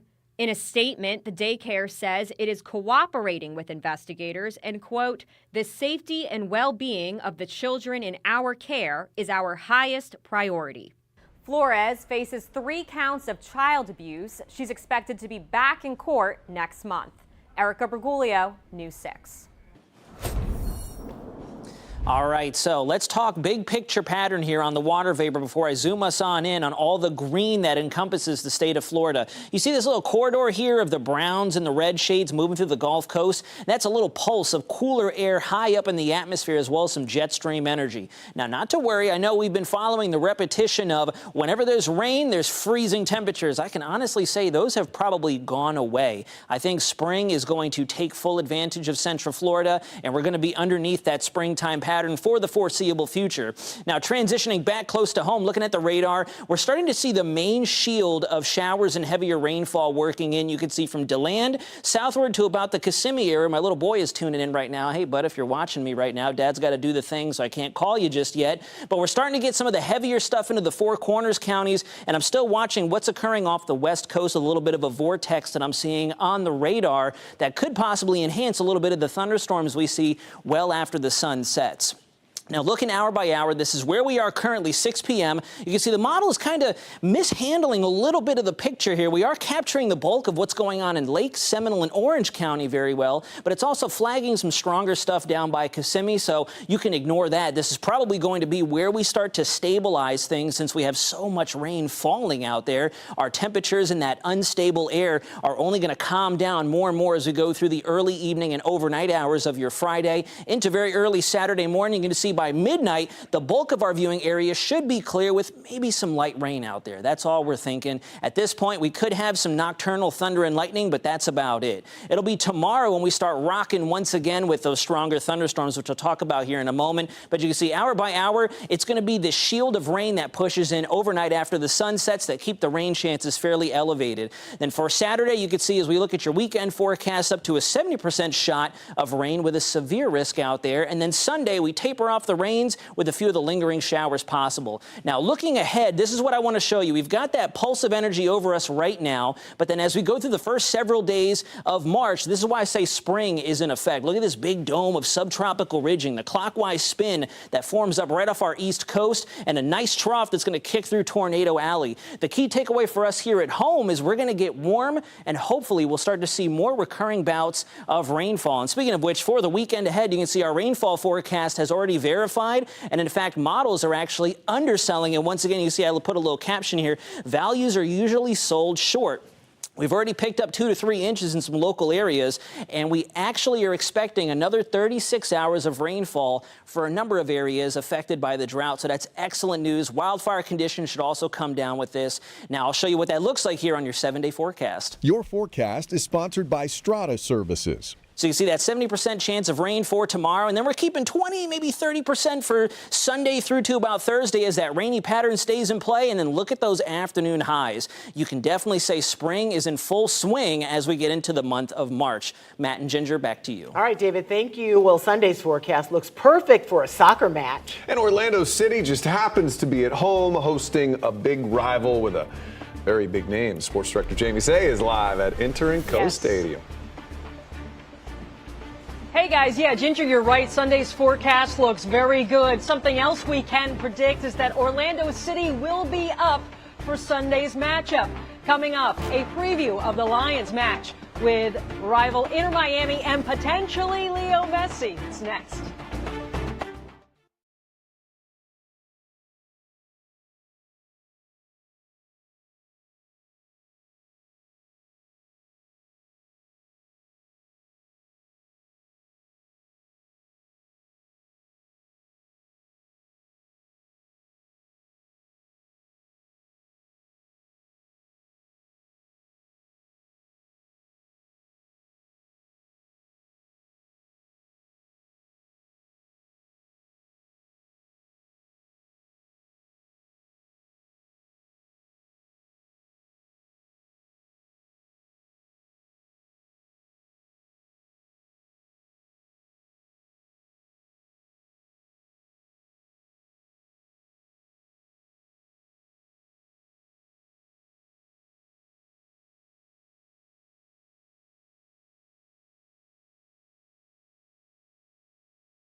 Welcome back to News 6 live at Inter & Co Stadium in downtown Orlando. We are counting down to kickoff. Orlando City is getting ready to take on Inter Miami, the defending MLS Cup champion, and oh yeah, their in-state rival Sunday right here at 7 o'clock. There are two big questions coming into this matchup. Number one, will Inter Miami superstar Leo Messi take the field? Will he make this trip and play in Orlando for the first time? Messi has never competed at Inter & Co Stadium before. He did play in Inter Miami's friendly in Puerto Rico last night. There's been no word if he plays on Sunday. Obviously, Messi is an interest driver. Now, the other question is, how much has Orlando City improved from match 1 to match 2? News 6's Ryan Welch went to training in Kissimmee today to find out. Orlando City's mood these days is good. The Lions know what they showed in the first half of last Saturday's season-opening loss to Red Bull New York was not good at all. You're generous with us because in the first half we played terrible. But the second half was much better, and the Lions know that is the effort they'll need Sunday night against their rivals and the defending MLS champs, Inter Miami. The team is approaching like a final, you know, it's a derby. We want to win, that is for sure. And then the other thing as well is that we want to bounce back from the loss at home against New York. The team has been in a great mentality and a great work ethic this week. A showdown with Miami means going toe-to-toe with superstar Messi, who missed the previous two matches against the Lions in Orlando. Other faces in Miami may have changed in the offseason, but for Oscar Pareja and his guys, it is all about Orlando City at this stage. We have respect for them like any other, but now we're focusing much more on us. Kickoff on Sunday night is set for 7 p.m. at Inter & Co Stadium. In Orlando, Ryan Welch, News 6. Great stuff, Ryan. Thank you very much. On the women's side, the Orlando Pride kickoff in 2 weeks and 2 days, March 15th this season. You may catch them wearing their Unity kicks. Here is a good look at their new jersey. They unveiled them last night. So again, March 15th, the Pride kickoff. But on Sunday, it's all about Orlando City. Matt and Ginger, back to you. All right, Jamie, thank you. More news coming up at 9 on clickorlando.com. Until then, have a great night, everybody. Bye.